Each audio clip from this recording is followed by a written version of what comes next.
9வது சிவஜெயந்தி விழாவுக்கு வந்திருக்கக்கூடிய அனைவரையும் பிரம்மகுமாரிகள் சார்பாக பெருந்துறை சார்பாக அனைவரையும் அன்போடு வரவேற்கிறோம். இப்பொழுது நாம் குத்துவிளக்கு ஏற்றி இந்த ஒரு விசேஷமான ஒரு விழாவை நாம் ஆரம்பித்து வைக்கலாம். சாந்தி டாக்டர் வாங்க, இங்கே நீங்கள் வாங்க, இங்கே இந்த வீதியை சேர்ந்தவங்க எல்லாம் வாங்க வாங்க. சாந்தி மாதாஜி அவங்களும் வாங்க, வாங்க. இந்த வீதியை சேர்ந்தவங்க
இப்பொழுது 89வது அந்த ஒரு மெழுகுவர்த்தி இருந்து ஏற்றுறாங்க. கேக் கட்டிங்க்கு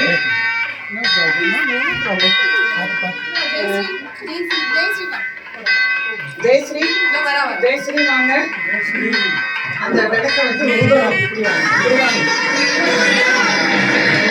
89வது ஸ்ரீ பாபாவுடைய சிவ ஜெயந்திக்கு பர்த்டே கொண்டாடுறோம்.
ஓம் சாந்தி.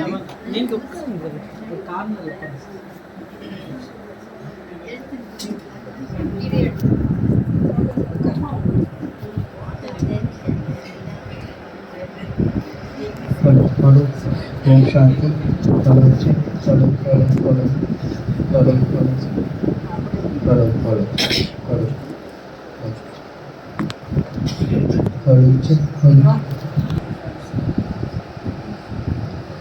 கேக்குதா? நீங்க 2 பேர் கூட உட்காருங்க. சாயிரம் 89வது சிவ ஜெயந்தி விழா நம்ம ஈரோடு மாவட்டத்தில் ஏறக்குறைய 25 இடம் முடித்து இப்போ 26வது இடம் இன்னைக்கு பெருந்துறையில் கொடியேற்றி பரமாத்மா சிவனுடைய ஒளி கொடி ஏற்றி நம்மளாம் உறுதிமொழி எடுத்து அப்புறம் இங்கே தீபமேற்றி அப்புறம் கேக்கு வெட்டி நம்ம கொண்டாடினோம். சிவ ஜெயந்தி விழா 89வது சிவ ஜெயந்தி விழா அப்படின்னு கொண்டாடிட்டு இருக்கிறோம். பிரம்மாகுமாரி இயக்கம் உலகம் பூரா 140 நாடுகளில் இந்த சிவ ஜெயந்தி விழா ஒரு வார விழாவாக ஒரு மாத விழாவாக கொண்டாடிட்டு வரோம். சிவராத்திரி போன மாதமே நடந்து முடிஞ்சது. ஏறக்குறைய 20-25 நாள் ஆச்சு. இருந்து கூட பிரம்மகுமார் இயக்கம் சிவ ஜெயந்திங்கிற பெயரில் வார விழாவாக கொண்டாடிட்டு வராங்க. அதனுடைய பொருள் என்னங்கிறத சுருக்கமாக பார்க்கலாம். சிவன் வருகைதான் சிவராத்திரி. ஒவ்வொரு அமாவாசை நாளும் சிவராத்திரி, ஒவ்வொரு மாதம் வரக்கூடிய அமாவாசை சிவராத்திரி. அது மாசி மாத அமாவாசை மகா சிவராத்திரி அப்படின்னு நம்ம கொண்டாடிட்டு வர்றோம். இந்த ராத்திரிங்கிறதுக்கு ஆன்மீக பொருள் என்ன? சிவன் வருகை தான் சிவராத்திரின்னு சொல்கிறோம். அந்த ராத்திரிங்கிறதுக்கு ஆன்மீக பொருள் என்ன? ராத்திரின்னா இருள், இருட்டு. என்ன இருள் அப்படின்னா இந்த அமாவாசை இருளோ இந்த 7 மணிக்கு மேலே ஆகக்கூடிய இந்த ராத்திரி இருளோ அல்ல. அதுக்கான ஆன்மீக பொருள் அறியாமை இருள். அறியாமை இருள் ஞானம் பிரகாசம் சொல்லுவாங்க. ஞான பிரகாசம், அஞ்ஞான இருள். இந்த அஞ்ஞான இருள்ல, அறியாமைங்கிற இருள்ல பரமாத்மா சிவன் உலகத்துக்கு ஞான ஒளியை தரார், ஞான பிரகாசத்தை ஏற்படுத்துகிறார். அதுதான் சிவராத்திரி. அந்த வருகை தான் சிவராத்திரி. அப்புறம் இந்த சிவராத்திரி நாளில் தூங்காமல் இருக்கணும். ஒரு நாள் அன்னைக்கு நைட்டு மட்டும் தூங்காமல் இருக்கணும். அதுக்கு ஆன்மீக பொருள் என்ன அப்படின்னா விழிப்புணர்வோடு இரு, விழிப்போடு இரு. எந்த விழிப்போடு இருக்கணும் அப்படின்னா இது கலியுகத்தினுடைய கடைசி. பரமாத்மா சிவன் உலகத்துக்கு வந்திருக்காரு. அந்த விழிப்புணர்வோட பரமாத்மாவோட காரியம் நடந்துட்டு இருக்குது. பரமாத்மா உலகத்துக்கு அவதரித்து வந்திருக்கிறார். அந்த விழிப்புணர்வோட இருக்கணும். அடுத்தது அன்னைக்கு சிவராத்திரி நாளில் உபவாசம் இருப்பாங்க. சில சிவ பக்தர்கள் நிர்ஜல்னு சொல்லிட்டு தண்ணி கூட குடிக்காம இருப்பாங்க. அந்த உபவாசத்துக்கு ஆன்மீக பொருள் என்ன அப்படின்னா உபா என்றால் அருகில், வாசம் என்றால் இருத்தல். அருகில் இருத்தல்ங்கிற அர்த்தம். அப்படின்னா பரமாத்மா நினைவிலேயே நம்முடைய மனம், நம்முடைய கவனம், நம்முடைய எண்ணம் எல்லாம் எண்ணத்தின் மூலமாக பரமாத்மா அருகிலேயே இருக்கணும். அந்த உபவாசம் இருக்க முடியுமா? சாப்பிடாம இருந்தாலும், ஒரு வாரம் கூட சாப்பிடாம இருந்தலாம். ஆனா பரமாத்மா பக்கத்திலேயே இருக்கணும், அவருடைய நினைவிலேயே அவர் கூடவே இருக்கணும். அந்த உபவாசத்துக்கு தான் நிறைய பலன் இருக்கு. அவர் பக்கத்திலேயே இருக்கும் பொழுது நம்ம பாவம் தீரும், ஆத்மா பரிசுத்தமாகும், ஆத்மாவுக்கு ஒரு முக்தி, ஜீவன் முக்தி கிடைக்கும், பதீதமான ஆத்மா பாவனமாகும். அதுதான் உபவாசத்துக்கு அர்த்தம், பரமாத்மா நிலையே அருகில் இருப்பது. அடுத்தது, எல்லா கோயிலுக்கு போகும்போதும் மல்லிகை, ரோஜா இந்த மாதிரி மனமுள்ள மரங்களை கொண்டு போவாங்க. ஆனால் ஜோதிர்லிங்கத்துக்கு, சிவலிங்கத்துக்கு மட்டும் அரளிப்பூ, எருக்கம்பூ, வில்வ இலை, இந்த துர்நாற்றம் வீசக்கூடிய பூவை எடுத்துட்டு போகிறோம். அதுக்கு என்ன பொருள்? ஏன் நம்ம நல்லா நறுமணமுள்ள மல்லிகை எடுத்துகிட்டு போகலாமே, ரோஜா எடுத்துகிட்டு போகலாமே, இந்த துர்நாற்றம் வீசக்கூடிய இந்த மலர்களை ஏன் கொண்டு போகணும்? அதுக்கு பொருள் என்னென்னா, பரமாத்மிக்கு உலகத்துக்கு என்ன கேட்குறாரு, உங்ககிட்ட துர்குணங்கள் இருக்குது. இந்த துர்குணங்கள் தான் உங்களுக்கு துக்கத்தை கொடுக்குது. புத்தர் சொன்னார், ஆசை ஆசை இருந்துச்சுன்னா உங்களுக்கு துக்கம், ஆசை தான் துக்கத்துக்கு காரணம். ஆனால் துக்கத்துக்கு காரணம் ஆசை மட்டும் இல்லை, ஆசை கூட இன்னும் 4 பேர் இருக்காங்க. காம, குரோத, மோகலோப, அகங்காரம். இந்த 5 விகார துர்குணங்கள் தான் உங்களுக்கு துக்கம் கொடுக்குது. அந்த துர்குணங்களை எனக்கு கொடுங்கன்னு கேட்டார். ஆனால் மனசை நல்லா புத்திசாலி இல்லையா? மனிதன் புத்திசாலி. என்ன புத்திசாலின்னா, உனக்கு துர்நாற்றம் தானே வேணும், துர்நாற்றம் வீசக்கூடிய பூவை எடுத்து கொடுத்துட்டான். இருக்கும் போல தொட்டு பார்த்தீங்கன்னா கையில் அப்படி ஒரு துர்நாற்றம் வீசும். இப்போ பரமாத்மா சிவனுடைய பெயரே நஞ்சுண்டவன். அவருக்கு பேரு பால் உண்டவன், அமிர்தம் உண்டவன் சொல்லலையே. நஞ்சுண்டவன் அவருக்கு நஞ்சு தான் வேணும். என்ன நஞ்சு? ஆலக்கார விஷம். ஆலக்கார விஷம்ன்றது என்ன? இந்த விகார விஷயங்கள் ஒவ்வொரு மனசுலையும் இருக்குது, ஒவ்வொரு ஆத்மா கூட இருக்குது. அந்த விஷயத்தை கொடுங்கன்றார். அதை கொடுக்கலாம் இல்லையா? அதைத்தான் வந்து கேட்கிறார். இப்போ சிவராத்திரி நம்ம பக்தியில் கொண்டாடிட்டு வர்றோம், பரம்பரையா ரொம்ப காலமாக கொண்டாடிட்டு வர்றோம். ஆனால் இங்கே நீங்கள் பார்த்தீங்கன்னா 89வது சிவ ஜெயந்தி விழா. அது கேக்கு வெட்டி, கேக்குக்கும் சிவராத்திரிக்கும் கேக்குக்கு என்ன சம்பந்தம் அப்படின்னா, இப்போ பரமாத்மா சிவன் உலகத்துக்கு வந்தது தான் சிவராத்திரி. சரி, அவர் எப்படி வரணும்? அவரே ஜோதி சொரூபமாக இருக்காரு. அனைத்து ஆத்மாக்களுடைய தந்தை, அனைத்து ஆத்மாக்களின் எல்லா ஆத்மாக்களும் ஜோதி சொரூபமாக குரு மத்தியில் இருக்கிறோம். இந்த அனைத்து ஆத்மாக்களின் தந்தை தான் பரமாத்மா. அவர் ஜோதி சொரூபமாக இருக்காரு. அவர் எப்படி உலகத்துக்கு வரணும்? எப்படி வரணும்? அவர் பிறந்து வர முடியாது. அவர் சொன்னார், நான் அஜன்மா, நான் ஜென்மம் எடுக்காதவன், நான் அசரீரி, நான் அபோகத்தை, எனக்கு இன்பத்துன்பம்லாம் கிடையாது. அப்படி இருக்கும்போது அவர் ஒரு பிறந்து வளர்ந்து ஒரு 30-40 வயசாகி அதுக்கப்புறம் ஞானம் சொல்லணும்னா அது முடியாத காரியம். இல்லை மேலேருந்து அசரீரியா சொல்லலாமே. அசரீரியா எத்தனை வார்த்தை சொல்ல முடியும்? அது எந்த பாஷையில் சொல்லணும்? அதுவும் சொல்ல முடியாது. பின்ன கடவுள் எப்படித்தான் இந்த உலகத்துக்கு வரணும்? எப்படி வரணும்? அதுதான் சாஸ்திரத்தில் ஒரு வார்த்தை இருக்குது. நான் ஒரு வயோதிகருடைய உடம்பில் பரகாய பிரவேசம் எடுத்து வருவேன். பரான இன்னொருத்தருடைய, காயான உடல், இன்னொரு உடம்புக்குள்ள நான் பிரவேசம் செய்து இந்த ஞானத்தை சொல்லுவேன். அப்படித்தான் கடவுள் வர முடியும். இல்லை வேற ஏதாவது ஐடியா இருக்குதா உங்களுக்கு? இப்படி வந்தால் நாங்கள் நம்புவோம், அப்படி வந்தால் நாங்கள் நம்புவோம், எப்படித்தான் வரணும்? இப்போ அவர் இப்படித்தான் அவனை வரைகிறாரு. ஏற்கனவே பிறந்து வளர்ந்து இருக்கக்கூடிய, அது சின்ன வயசுல இல்லை, அவருடைய முதிர்ந்த வயசு 60 வயசுக்கு மேலே ஒரு நல்ல ஒரு பக்தன், அவர் தேர்ந்தெடுக்கிறார். இங்கே இருக்கக்கூடிய 800 கோடி ஆத்மாவில் ஒருத்தரை தேர்ந்தெடுத்து அவருக்குள்ள பரகாய பிரவேசம் செய்து இந்த ஞானத்தை சொல்றார். அப்படி சொல்லலாம் தானே? அப்படித்தான் சொல்ல முடியும், வேறு வழி இல்லை. அப்படித்தான் 1936ஆம் ஆண்டு பரமாத்மா சிவன் இந்த பிரம்ம உடம்புக்குள்ள பிரவேசமாகி இந்த ஞானத்தை சொல்ல ஆரம்பித்தார். இந்த ஞானத்தை நிறைய பேர் அங்கங்கே கேட்டு 1936லேருந்து கொஞ்சம் கொஞ்சமாக இதுக்கு ஜாயின் பண்ண ஆரம்பித்தாங்க. அதுக்கப்புறம் இந்த இயக்கமானது 1950ஆம் ஆண்டு நம்ம மவுண்ட் அபு, ராஜஸ்தான், அந்த இடத்துக்கு மாற்றப்படுது. அங்கேயும் பரமாத்மா சிவன் பிரம்மா மூலமாக, பிரம்மகுமாரின் மூலமாக இந்த ஞானத்தை தொடர்ந்து சொல்லிட்டே வராது. அப்படி நீங்கள் கணக்கு போட்டி பார்த்தீங்கன்னா 1936லேருந்து இன்னைக்கு வரைக்கும் 89 ஆண்டுகள், 89 ஆண்டுகளாக இந்த ஞானம் சொல்லியிருக்காரு. ஒரு ஆத்மா ஒரு உடம்புக்குள்ள பிரவேசமாகிறத பிறப்பு, இந்த ஆத்மா உடம்புலேருந்து வெளியே போகிறத இறப்பு. இப்போ பரமாத்மா சிவன் ஒரு உடம்புக்குள்ள பிரவேசம் பண்ணுறாரு இல்லையா, அது ஒரு பிறப்பு தானே, அதனால தான் ஜெயந்தின்னு கொண்டார், சிவ ஜெயந்தி விழா.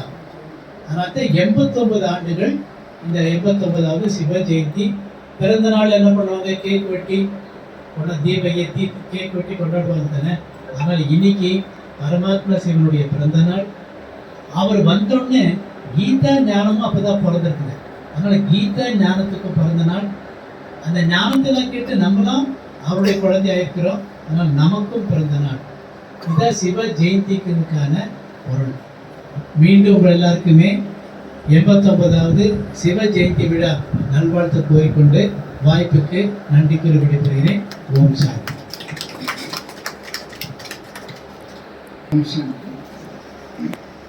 பொதுவாகவே நிறைய விழாக்கள் நாம பார்த்துருக்கோம். இப்போ பிரம்மகுமாரிகள் அமைப்பில் பார்த்தீங்கன்னா எப்பவுமே விசேஷம் தான். நம்ம பீஸ் பேலஸில் பார்த்தீங்கன்னா நிறைய விசேஷங்கள் நடந்துகிட்டே தான் இருக்கு. இப்போ சில கோரிக்கையை வந்து நான் பிரதர் கிட்ட வைக்கிறேன். என்ன அப்படின்னா, எல்லாருமே வந்து நம்ம ப்ராக்டிஸ் பண்றோம், இதை வந்து நம்ம ப்ராக்டிஸ் பண்றோம். ஆனா அவங்க கிட்ட சில பேட்டி எடுக்கலாம்னு நினைக்கிறேன் பிரதர். ஏன்னா வாழ்க்கையினுடைய அனுபவம் தான் வந்து எல்லாரையும் வந்து ஈர்க்குது. சரி, எப்படிதான் இந்த ஞானத்துக்குள்ள நுழைஞ்சீங்க? எதை ஏன் வச்சு நுழைஞ்சீங்க? நீங்க அடைஞ்சது என்ன? இத பத்தின சில கேள்விகளை நான் பிரதர் கேட்கறேன், நீங்க பதில் சொல்லணும். மைக் எடுத்துக்கலாம்.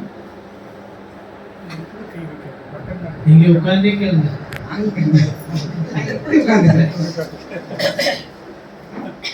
ஏன்னா பேட்டி எடுக்கணும்னு நான் இப்படிதான் இருக்கணும். ஏன்னா இந்த விஷயம் தான் நம்மளுக்கு வந்து மனசுல வந்து ரொம்ப அதாவது இன்ஸ்பயர் பண்ணணும்னு நான் நினைக்கிறேன். பிரதர், நீங்க எத்தனை வயசுல இந்த ஞானத்துக்கு வந்தீங்க? நான் வந்து என்னுடைய 21வது வயசு. 21வது வயசுல ஞானத்துக்கு வந்தீங்க. எந்த வருஷம் பிரதர்? அப்ப உங்க வயசு 1983. 1983ல ஞானத்துக்கு வந்தோம்.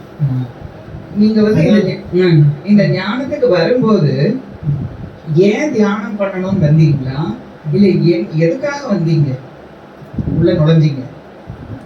நான் சின்ன வயசுல நிறைய பக்தி பண்ணியிருக்கேன். எங்க வீட்டுல பெரிய குடும்பம், அதுல நானும் எங்க அம்மாவும் தான் நல்ல பக்தி பண்ணிட்டு வந்துட்டு இருந்தேன். கொஞ்சம் ஒரு 18-20 வயசு ஆகும்போது அந்த பக்தி கொஞ்சம் குறைஞ்சிருச்சு. எனக்கே தெரியாம படிக்க ஆரம்பிச்சோம். அங்கே போனோம், காலேஜுக்கெல்லாம் போகும்போது கொஞ்சம் குறைஞ்சிருந்தது. ஆனா இந்த ஞானத்துல இப்போ மாத்தாது கேட்கறது எப்படி வந்தீங்கன்னா, நீ எப்படி வந்தேன்னே ஒரு ஆச்சரியம் தான். எப்படி வந்தேன்? எனக்கு ஒரு என்னுடைய நண்பர் மூலமாக இந்த அறிமுகம் கிடைச்சது. அப்போ நான் முதல்ல ஒரு நாள் அங்கே உள்ள நுழைஞ்சு பார்த்தேன். எனக்கு வந்து ஒரே ஒரு தடவை ஆத்மா பரமாத்மா இந்த ஒரு தடவை இந்த படமுக்கு ஒரே ஒரு தடவை சொன்னாங்க, அவ்வளோதான். இப்போ வரவங்களுக்குலாம் எவ்வளோ நம்ம 7 நாள் பாடம் வரை சொல்கிறோம், ஒரு படத்துக்கு 1 மணி நேரம் 2 மணி நேரம் சொல்கிறோம். ஆனால் அப்போதான் ஒரே ஒரு தடவை சொன்னாங்க. ஆனால் நான் எப்படி தான் ஆமான்னு சொன்னேன், என்ன அது ஒரு ஈர்ப்பு, பரமாத்மாவோட ஈர்ப்பு, பரமாத்மாவோட செலக்ஷன் சொல்லலாம். அப்படித்தான் நானே இந்த இடத்துக்கு வந்துட்டேன். அப்புறம் கொஞ்சம் கொஞ்சமாக இந்த ஞானம் கேட்டு நிறைய கேள்விகள் கேட்டு நம்ம சீனியர் பிரதர் சிஸ்டர்ஸ்கிட்ட கேள்வி கேட்டு அதில் அப்புறம் அப்படியே தொடர்ந்து இதில் இந்த பயணத்தில் வர ஆரம்பிச்சிட்டேன். பிரதர், இப்போ பொதுவாக பார்த்தீங்கன்னா நீங்கள் நல்லா பிகாம் படிச்சிருக்கீங்க, கோல்டு மெடல் எல்லாம் வாங்கியிருக்கீங்க. நீங்க வந்து தரவரிசையில பாத்தீங்கன்னா 3 பேர் வந்து தரவரிசையில 3 பேர் செலக்ட் பண்ணதுல அவரும் ஒருத்தர். அடுத்தது அவரு டாக்டருக்கு படிக்கிறதுக்கு ஈஸியா சான்ஸ் கிடைச்சது. அதெல்லாம் விட்டுட்டு ஆன்மீகம் ஏன் பிரதர் வந்தீங்க? அதுல இப்ப நீங்க போயிருந்தீங்கன்னா நல்லா சம்பாரிச்சிருக்கலாம், பணம் வந்திருக்கும், கல்யாணம், காட்சி, குடும்பம், குழந்தை இருந்திருக்கலாமே. அதெல்லாம் விட்டுட்டு நான் ஆன்மீகம் தான் உள்ள நுழைவேன், சேவை செய்வேன் உங்களுக்கு எப்படி தோணுச்சு? தப்பிச்சுட்டாரு.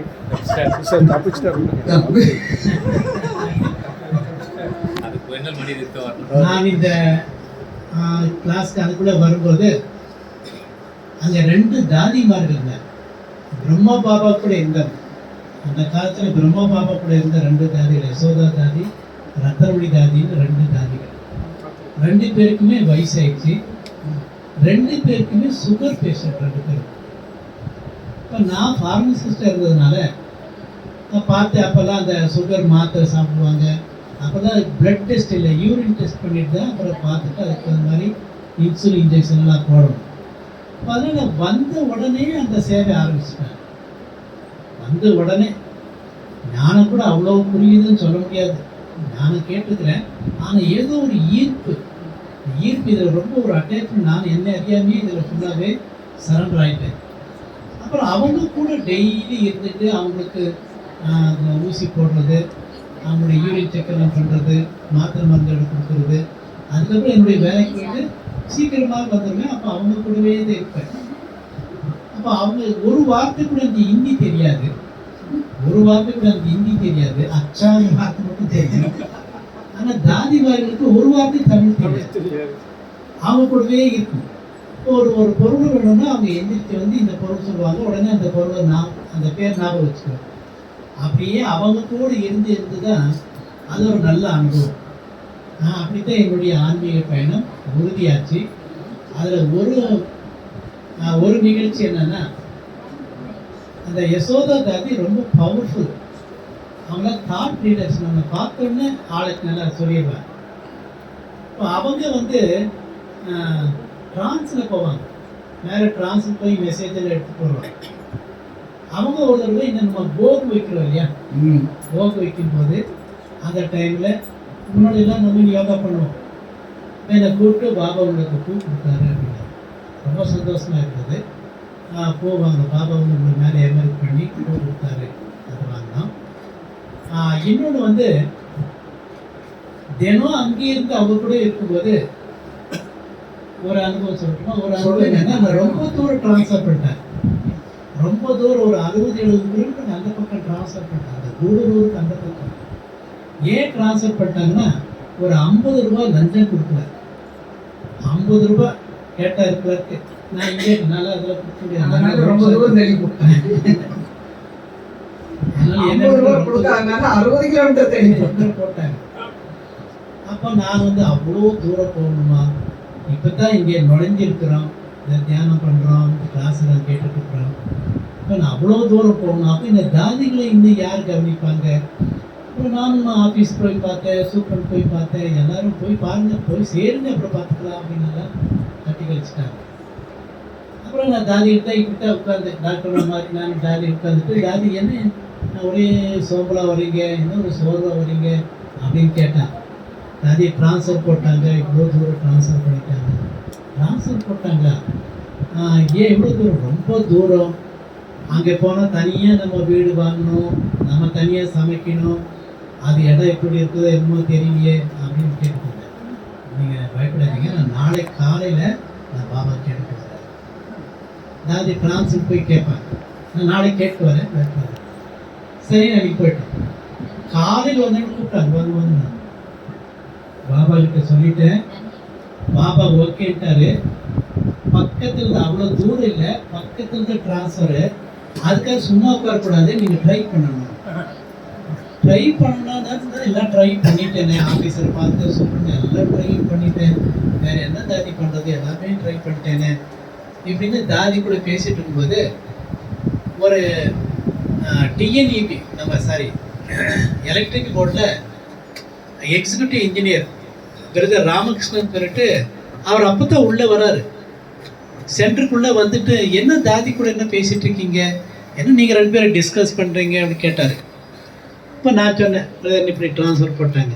இப்போ தாதியும் சொன்னாங்க, ட்ரான்ஸ்ஃபர் போட்டாங்க, இவர் பாபா இப்படி சொன்னார், ட்ரை பண்ணணும்.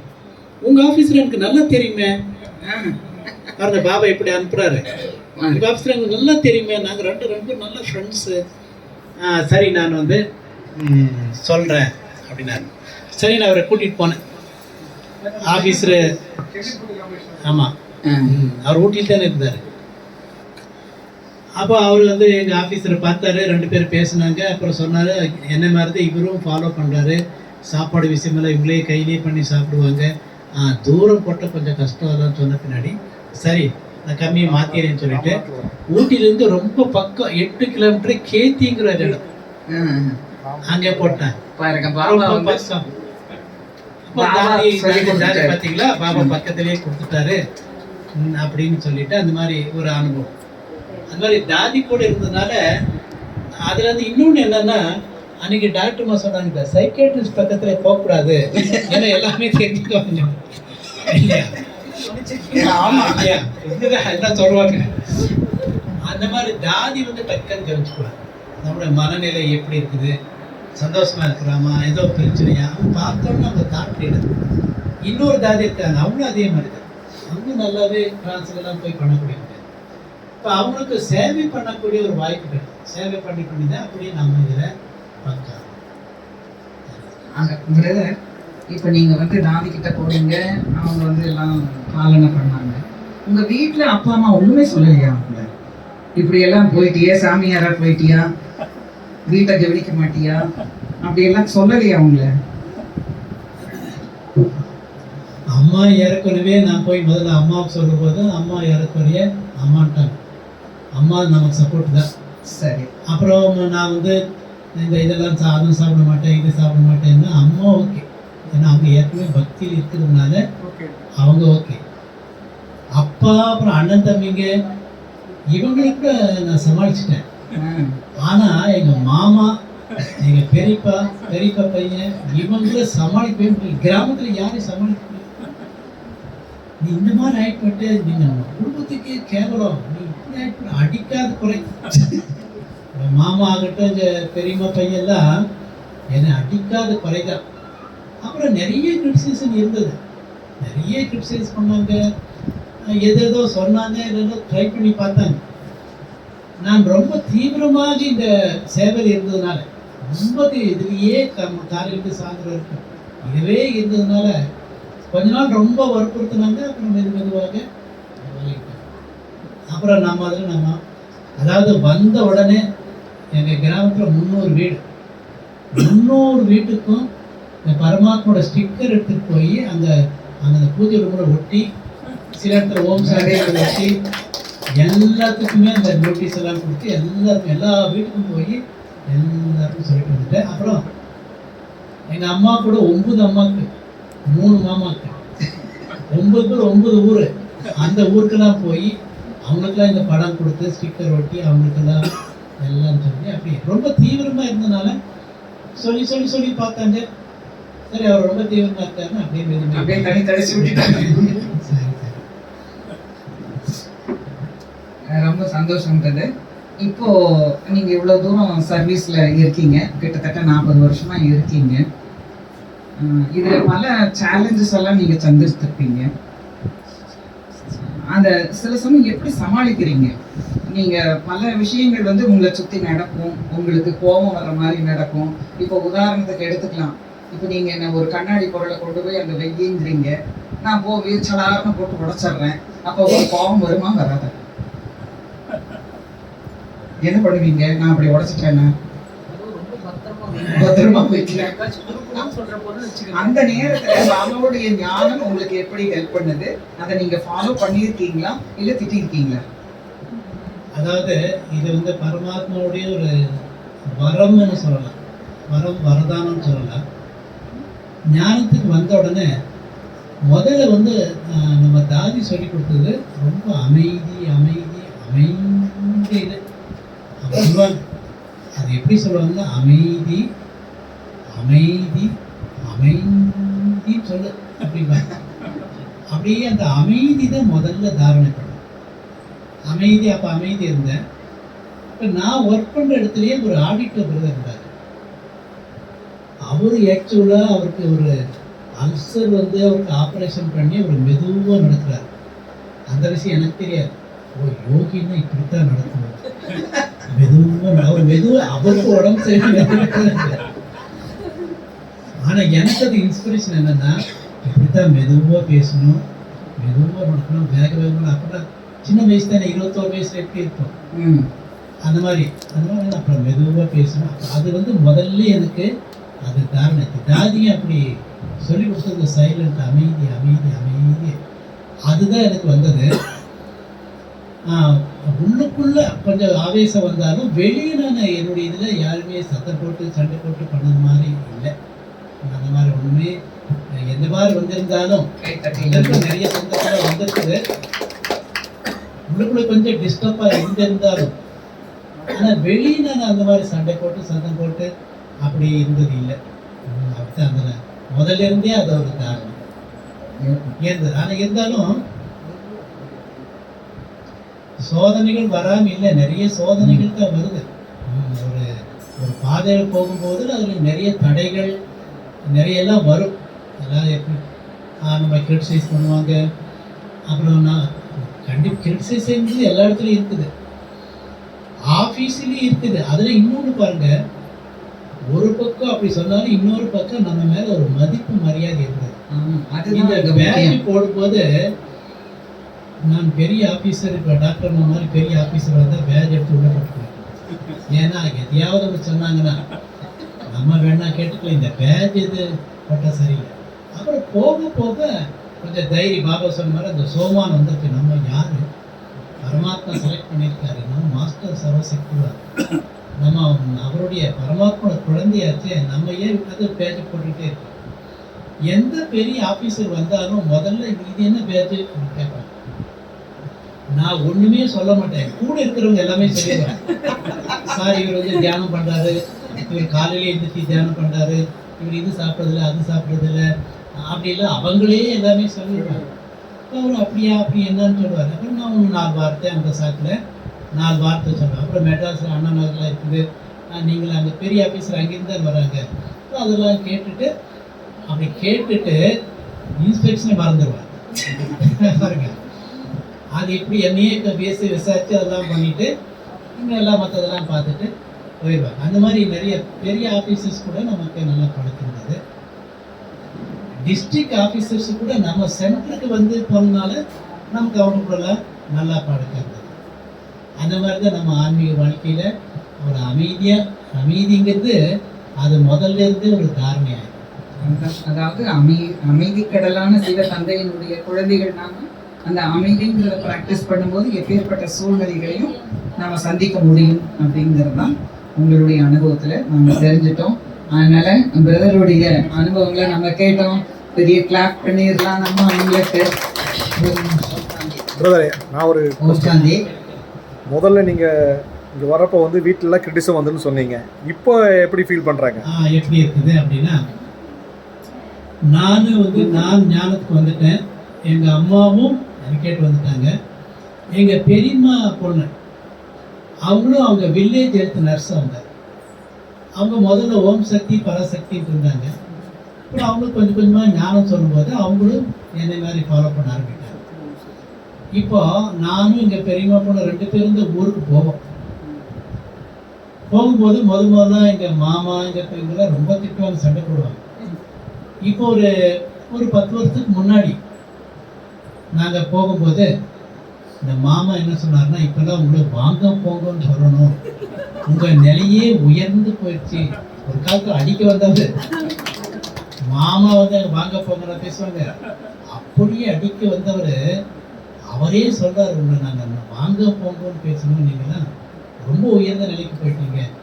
அதே கிராமத்துக்கு இப்போ நான் போனால் அவ்வளோ மதிப்பு மரியாதையா, அதாவது இங்கே வாங்க, எங்கள் வீட்டுக்கு வாங்க, உங்கள் வீட்டுக்கு வாங்கன்னு எல்லாருமே அப்படியே. எங்கள் வீட்டுக்கு வந்துட்டு போகலன்னு அதுக்கு ஒரு சண்டை. நான் இப்போ ஊருக்கு போனால் எல்லா ஊருக்கு வீட்டுக்கும் போயிட்டு தான் வரணும், சும்மா எங்கள் வீட்டுக்கு மட்டும் போயிட்டு இப்படி வந்துட்டேன்னு பார்க்கக்கூடாது, அங்கெங்கெங்கே நல்லா சொல்லுவாங்க. இப்போ அது அப்படியே மாறிடுது, நம்ம மேலே ஒரு நல்ல மரியாதை ஒரு மதிப்பாக மாறிடுது. ஃப்ரெண்ட்ஸ் எல்லாம் கூட நம்ம கூட படித்தவங்க, நம்ம டிப்ளமா மேட்டாக இருக்கட்டும், காலேஜ் மேட்டாக இருக்கட்டும், ஸ்கூல் நம்ம கூட படித்தவங்க தெரிஞ்சவங்க எல்லாம் கூட இப்போ அந்த மதிப்பு மரியாதையோடைய பார்க்குறாங்க. அது ஒரு மரியாதையாக மாறி. ஓம் சாந்தி. அவர் அமைதியாக இருந்ததுனால அவருக்கு அமைதி பேட்ச் சைராம் பிரதர் இது பண்ணுவாரு. சிவ தந்தையினுடைய ஒரு சேவையில இருக்கிறதுனால அந்த தேவத்தை நிலை அடையறதுனால ஒரு வீடு உச்சி மலையும் போட்டு நம்ம மரியாதை செய்யப்படுறோம். கொஞ்சம் அப்படியே அந்த சைடுல இல்லை பிரதர்.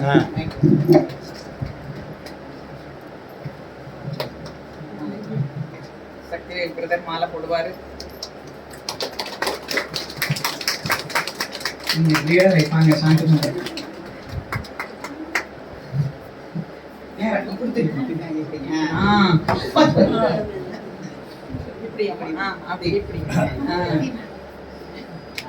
இப்ப தேவதை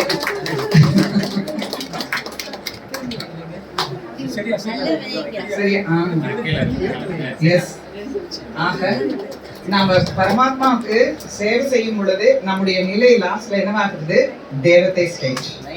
இல்லையா? இது சிவ ஜெயந்தியா இல்லை எனக்கு ஜெயந்தியா தெரியல. ஆமா, பாபா சொல்றாரு இல்லையா, எல்லாருக்கும் தான் ஜெயந்தி. இன்னைக்கு மாதாஜி நமக்கு பர்த்டே கொண்டாடிட்டாங்க. ஆமா. டாக்டர் ஆயிருந்தீங்க, சரீர் கும்பிட்டு டாக்டர் ஆயிருக்கீங்க. இப்போ ப்ராக்டிக்கலாக நடந்த ஒரு சம்பவத்தை பற்றி சொல்கிறோம். பிரதர் வந்து கடலூரில் சேவை பண்ணிட்டு இருந்தார். அந்த பில்டிங் கட்டிகிட்டு இருக்கும்போது பிரதர் அங்கேருந்து இங்கே ஈரோடுக்கு வந்துட்டார்.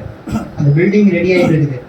ரெடி ஆகி இனாகிரேஷன் ஓப்பன் பண்ணுற டைம் இங்கேருந்தெல்லாம் சேவைக்கு போயிருந்தோம். அந்த சேவைக்கு போயிருந்தப்போ எங்க கூட 4-5 பிரதர்ஸ் வந்திருந்தாங்க. அதில் மணிபாய் வந்திருந்தார், நானே எல்லாம் நிறைய பேர் போயிருந்தோம். ஒரு பிரதர் தியானேஷ்னு ஒரு பிரதர் வந்திருந்தார், ஈரோட்டில் இருக்கிறவங்களுக்கு தெரியும். அடுத்த நாள் காலையில் இனாகிரேஷன் ஓப்பனிங். இவர் வண்டி, அவருக்கு கார் ஓட்ட தெரியாது. யாருக்கு? தியானேஷ்னு எலக்ட்ரிக்கல் ஒர்க் பண்ணுவார். பக்கத்தில் ஃபேன் மாட்டுறதுக்கு அதுக்கெல்லாம் ஏதோ வீட்டில் தங்குறதுக்காக போகணும்னு சொல்லிட்டு காலையில் அதிகாலையில் அந்த மாருதி வேனு, இங்கே கடலூரில் அந்த மாருதி வேன், அந்த வேனு ஓட்டவே தெரியாது. இது நான் சாவி கொண்டு வந்து நான் பெட்ரூமில் வச்சுருந்தேன்.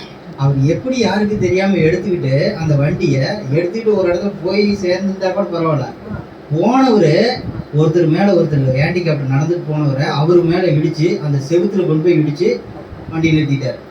ஆளை அவர் டிச்சுக்குள்ள விழுந்துட்டார். பெரிய அடி, கை காலெலாம் ஃப்ராக்சர் ஆயிடுச்சு. இந்த மாதிரி ஆயிடுச்சு. உடனே அந்த பில்டிங் அந்த ஓனர் வந்து டாக்டர், அவர் உடனே ஹாஸ்பிட்டலில் கூட்டிகிட்டு போய் எல்லாம் ரெடி பண்ணிட்டு கொண்டு போய் அட்மிட் பண்ணிட்டாங்க. இதெல்லாம் கேள்விப்பட்ட நாங்கள் எல்லாருமே சொல்கிறோம், உங்களுக்கு தான் வண்டி ஓட்ட தெரியாதுல்ல, எதுக்கு எடுத்த இப்படின்னு எல்லாரும் கேட்குறோம். ஆனால் எல்லாருக்கிட்டையும் யாருக்கிட்டையும் பதிலே சொல்லலை.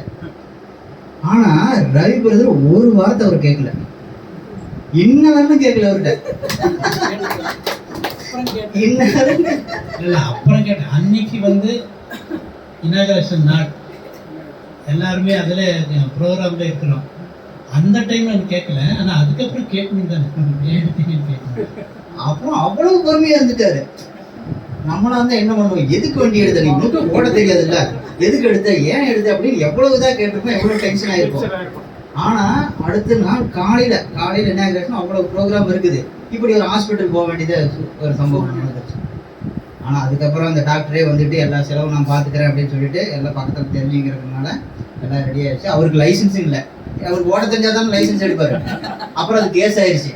அப்புறம் என்னுடைய லைசன்ஸ் போட்டு நான் கோர்ட்டில் போய் ஃபைன் கட்டிட்டு அப்படி வந்தோம். அந்த மாதிரிலாம் ஆச்சு. ஆனால் அவர் அந்த ரியாக்ஷனே காட்டல, எதுவுமே எப்படி ட்ராமாவில் நடந்து முடிஞ்சா ட்ராமா அப்படின்னு புள்ளி வச்சுட்டா மறுபடியும் அது சிந்தனையே கிடையாது அப்படிங்கிற மாதிரி ப்ராக்டிக்கலாக நான் பார்த்தது.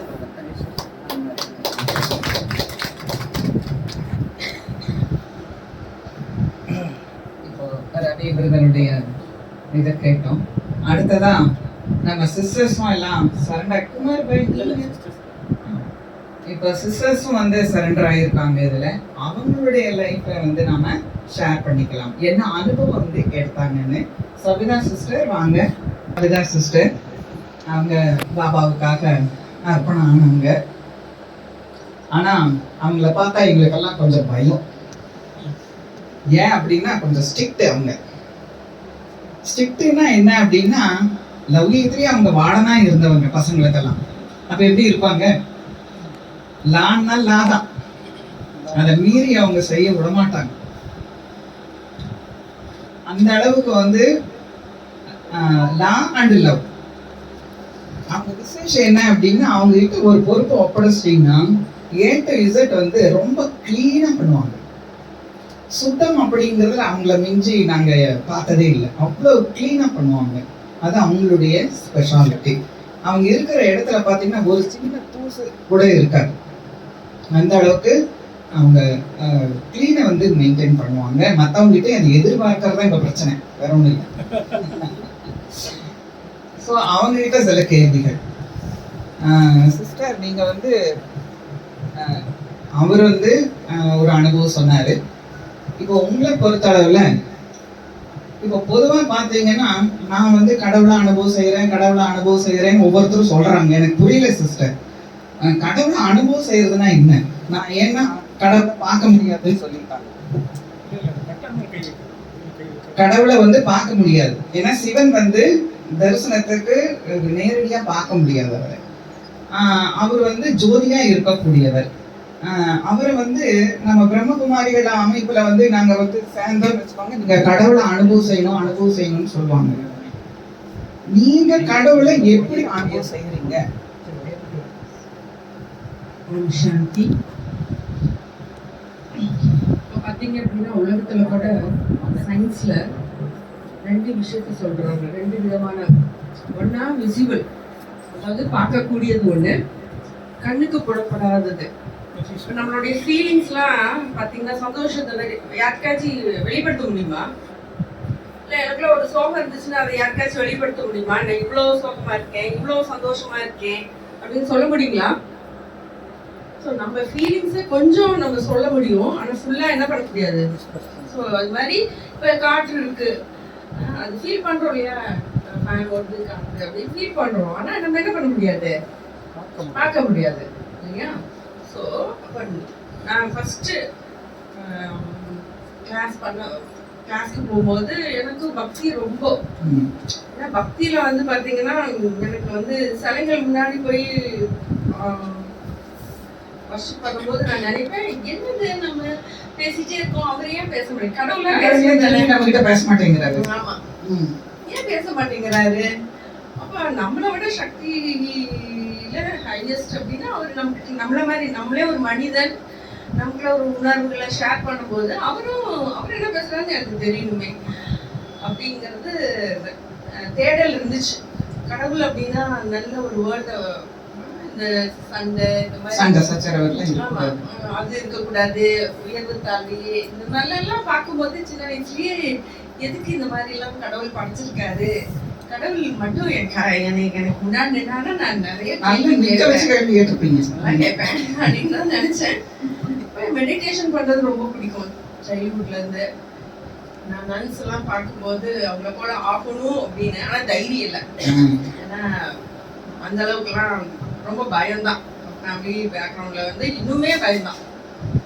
அப்போ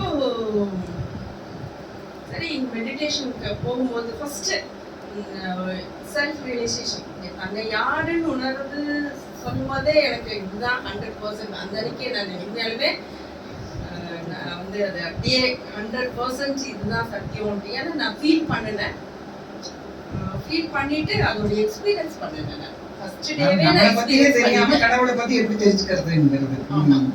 நம்ம எதுக்கு பிறந்தோம், வளர்றோம், அப்புறம் எல்லாரும் இறந்து போறாங்க, எப்படி இந்த புத்தருக்கு ஒரு இது வந்துச்சு, அது போல எனக்கும் இருந்துச்சு. இருக்கு இறக்கணும் அப்படி இங்கே இருக்கலாமே, இப்படியே நிறைய தாட்ஸ், நிறைய கொஸ்டின்ஸ் நிறைய இருந்துச்சு. அதுக்கெல்லாம் எனக்கு ஆன்சரே கிடைக்கல. ஆனா இங்க வந்து எல்லா கொஸ்டினுக்கும் ஆன்சர் கிடைச்சிச்சு. நான் கொஸ்டின் கேட்கவே இல்லை, ஆன்சர் எனக்கு கிடைக்க எனக்கு ரொம்ப ஹாப்பி. கடவுளை எப்படி பார்க்கறது அப்படின்னா நம்ம வந்து எக்ஸ்பீரியன்ஸ் மட்டும் தான் பண்ணணும். ஃபர்ஸ்ட் வந்து எல்லாருமே அப்படியே நம்பணும்னு சொல்லியே, இப்போ நானே வந்து யார் சொன்னாலும் நம்ப மாட்டேன் சீக்கிரம். இப்போ பகுத்தறிவு சக்தி பாபா கொடுத்துருக்காரு சரியா. ஸோ அதனால அதை வச்சு எஸ் இது ரைட் இது ராங், சும்மா இது புத்தக்களவு பேசுறாங்களா உள்ள, ஏன்னா நல்லா இப்போ நம்ம மெடிடேஷன் பண்ணும்போது பாபா கிட்ட, அதாவது சர்வசக்திவான் ஆல்மைட்டி அத்தாரிட்டி அவர்கிட்டோட நம்ம கனெக்ஷன் வைக்கும் போது நமக்குள்ள அந்த முதல்ல எல்லாம் அப்படி இல்லை. நான் ரொம்ப சொன்னா ரொம்ப பயந்த சுபாவம், எனக்கு எதுவுமே தெரியாது, இந்த இது வாழ்க்கையில இது எப்படி வாழுங்கிற மாதிரி தான் இருந்தாங்க. என்னைய இப்பெல்லாம் வந்து போல்டா பேசுறதோ இல்ல, நான் முன்னாடி நிக்கவே மாட்டேன், யாரும் நிக்க. இப்ப பாத்தீங்கன்னா முடியலையே, பயம் இல்ல பிரதர். ஆக்சுவலா பாபா சொல்ற மாதிரி அந்த சட்டத்துல வந்து இப்படி இருக்க கூடாது இப்படி இருக்க கூடாதுன்னு நினைப்பேன். பாபா சொல்லிட்டாங்க, அதாவது சர்வசக்திவான் யார தேடிட்டு இருந்தோமோ அவர் சொல்றாரு, அதுக்கு நம்ம ஆஞ்சி பண்ணணும், அதுக்கு தானே லைஃபே இருக்கு, ஏன் அதை நம்ம புரிஞ்சுக்க கூடாது, ஏன் நம்மளை சுத்தி இருக்கிறவங்களும் அந்த மாதிரி வரணும். அடிக்கடி பாபா அதாவது இறை தந்தை சொல்றத வந்து ஒரு புழுவை எடுத்து நான் இந்த குழவி மாதிரி கொட்டி கொட்டி எனக்கு சமமா ஆக்குவேன். அப்ப நான் நினைப்பேன், இவங்களே கொண்டு வந்தோம் எப்படியோ ஒரு முயற்சி, ஏன் பாபா நமக்கு 89 இயர்ஸ் சொல்லி கொடுத்து அது மாதிரி அந்த ஒரு இதுதான் அப்படிக்கு ஒன்றும் இல்லை. மற்றபடிக்கு உள்ளார்த்தமா நான் யாரையுமே இது பண்ணணும்னு நினைக்க மாட்டேன். அப்ப வந்து எக்ஸ்பீரியன்ஸ் அப்படின்னா இது வந்து முதல்ல இந்த ஞானத்தை முதல்ல கேட்கணும். கேட்டாதான் ஒரு விஷயம் தெரிஞ்சாதான் அது புரிஞ்சுக்க முடியும், புரிஞ்சாதான் உணர முடியும், உணர்ந்தாதான் என்ன பண்ண முடியும், அனுபவம் செய்ய முடியும். சோ நான் வந்து இந்த மாதிரி முதல்ல கேட்டேன், எனக்கு ரொம்ப பிடிச்சிருந்துச்சு. அப்புறம் வந்து புரிஞ்சுட்டேன், எஸ் இது ரைட் ஆர் ராங் அப்படிங்கறத யார் சொன்னாலும் நம்ம எனக்கு அப்ப இதோடைய ஃபீல் பண்ணிட்டு நான் எக்ஸ்பீரியன்ஸ் நிறைய பண்ணியிருக்கேன். ஸோ அதனால எனக்கு வந்து பாத்தீங்கன்னா சரி, எக்ஸ்பீரியன்ஸ் அப்படின்னு சொல்றீங்க இல்லையா, இந்த எக்ஸ்பீரியன்ஸ் அப்படிங்கறது விளக்கம் தான் எனக்கு. இப்ப நான் வந்து தியானம் பண்றேன், நான் கடவுளை அனுபவம் செஞ்சேன் அப்படின்னு நீங்க சொன்னீங்கன்னா அதுக்கு வந்து ஏதோ ஒரு அடையாளம் சொல்ல முடியுமா? நான் கடவுளை தியானம் பண்ணும்போது எனக்கு வந்து நல்லா இருக்குது அப்படிங்கிற மாதிரி நான் கடவுளை உணர்ந்தேன் அப்படிங்கிறது என்ன ஒரு அடையாளம் உங்களால எங்களுக்கு வந்து சொல்ல முடியும்? இப்ப பேசிக்கா நம்ம கோர்ஸ் எடுத்துட்டோம், அடுத்து மெடிடேஷன். அப்ப பண்ணும்போது என்னுடைய தாட்ஸ், இப்ப நான் என்ன நினைக்கிறேன் உங்களுக்கு தெரியுமா? தெரியாது. அப்போ ஆனா என்னுடைய எண்ணங்கள் ஓட்டம் எப்படிப்பட்டதா இருக்கு, அது பாசிட்டிவா இருக்கா நெகட்டிவா இருக்கான்னு அப்படிங்கிற ஒவ்வொரு என்னுடைய தாட்ஸ நான் டெய்லி முரளி கேட்கணும். Very good. அதாவது நீங்க முரளி மூலமா தான் எனக்கு எக்ஸ்பீரியன்ஸ் கிடைச்சிச்சு. எப்படி என்னுடைய நான் நினைக்கிறது சொல்ல முடியும், இது எந்த ஒரு மனிதனாலையும் சொல்லவே முடியாது அப்படிங்கறதுல நான் ரொம்ப ஆணித்தனமா இருந்தேன். அதனால பாத்தீங்கன்னா நான் ஆனா முதல்ல எல்லாம் சொல்லுவாங்க சென்டருக்கு வந்து யாரும், இப்பெல்லாம் சென்டருக்குள்ள வந்து நான் எல்லாரையும் பார்க்க ஆரம்பிச்சேன். ஆக்சுவலா சொல்ல போனா சென்டர்ல நான் வந்து ஸ்டூடெண்ட்ஸா வரும்போது யாரையும் பார்க்க மாட்டேன்.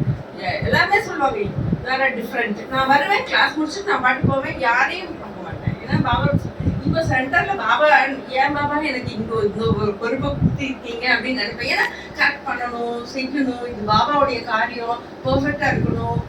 இது வந்து பரமாத்மா சிவத்தந்தையினுடைய குழந்தைங்க அப்படின்னா சாதாரணம் இல்லை. ஸோ அவங்க கிட்ட சத்தியத்தா இருக்கணும், தைரியத்தா இருக்கணும், எல்லாமே இருக்கணும் இல்லையா, எல்லா கலைகளும் இருக்கணும். ஸோ அந்த ஒரு பர்ஃபெக்ஷன் பார்த்து தான் கொஞ்சம் எனக்குலாம் சில நேரம் அப்படியே இதாயிருக்கேன். Okay okay. இப்போ அந்த முரளி தான் என்னுடைய, அதாவது உங்களுடைய அனுபவம் அப்படிங்கிறது நீங்க சொல்றதை வச்சு பார்க்கும்போது இப்ப நான் மனசுல நான் என்ன நினைக்கிறேனோ அதை இன்னொருத்தர் வந்து சொல்ல முடியாது. ஆனா நான் கிளாஸுக்கு வரும்போது நான் மனசுல என்ன நினைக்கிறேனோ அதை முரளி மூலமா எனக்கு கிடைக்குது. எஸ், அப்ப கிளாஸ்ல வந்து இறைவனுடைய மகா வாக்கியங்களை கேட்கும் போது எல்லாருடைய மனசுலயும் வந்து நான் எனக்கு இப்படி நினைச்சேன் ஆனா இதுக்கு எனக்கு பதில் கிடைச்சிருச்சு, நான் இப்படி நினைச்சேன் எனக்கு பதில் கிடைச்சிருச்சு அப்படிங்கறதுதான் இறைவன் வந்து சொல்றாரு அப்படிங்கிற அனுபவம் நாம எடுத்திருக்கோங்கிறத அவங்க சொல்லியிருக்காங்க. முரளி மூலமாக நான் என்ன நினைக்கிறேனோ அது கடவுள் எனக்கு வந்து சொல்றாரு, எனக்கு வந்து ஆமா எல்லாமே. அப்போ வந்து சபிதா சிஸ்டர் என்ன பண்றாங்க, இவங்க என்ன நினைக்கிறாங்களோ அதெல்லாம் வந்து இறைவனுடைய மகா வாக்கியத்தின் மூலமாக அவங்களுக்கு ஆன்சர் கிடைச்சிக்கிட்டே இருக்கிறதுனாலையும் அவங்க சேவை செய்யும் பொழுதும் அதுக்கு டைரக்ஷன் அவங்களுக்கு வந்து கிடைச்சிட்டே இருக்கிறதுனாலையும் எண்ணத்துல இந்த மாதிரி ஒவ்வொரு ஸ்டெப்லயும் அவங்க இறைவனை அனுபவம் செய்யறாங்க. ஓகே, ரொம்ப தேங்க்ஸ். ரொம்ப நன்றி. அதாவது இப்பதான் ஞாபகம் வருது, இந்த மாதிரி கேள்வி கேட்பான்னு தெரிஞ்சு நல்லா ப்ரிப்பேர் பண்ணிட்டு எல்லாருக்கும் அந்த மரியாதை இன்னைக்கு கிடைக்குது. அப்பெல்லாம் நம்ம தாதி என்ன சொல்றாங்கன்னா 3 நாள் மௌன விரதம் இருப்பாங்க.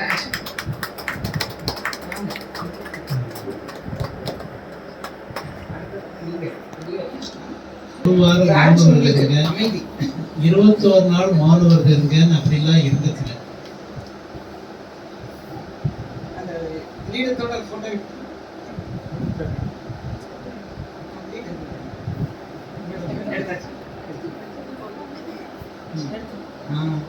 அந்த மாதிரி மௌன விரதம் இருந்து ஒரு தடவை 3 நாள் ஃபுல்லாக மௌன விரதம் நிறைய தியானம் பண்ணிட்டு அடுத்தது வேலைக்கு போயிட்டேன்.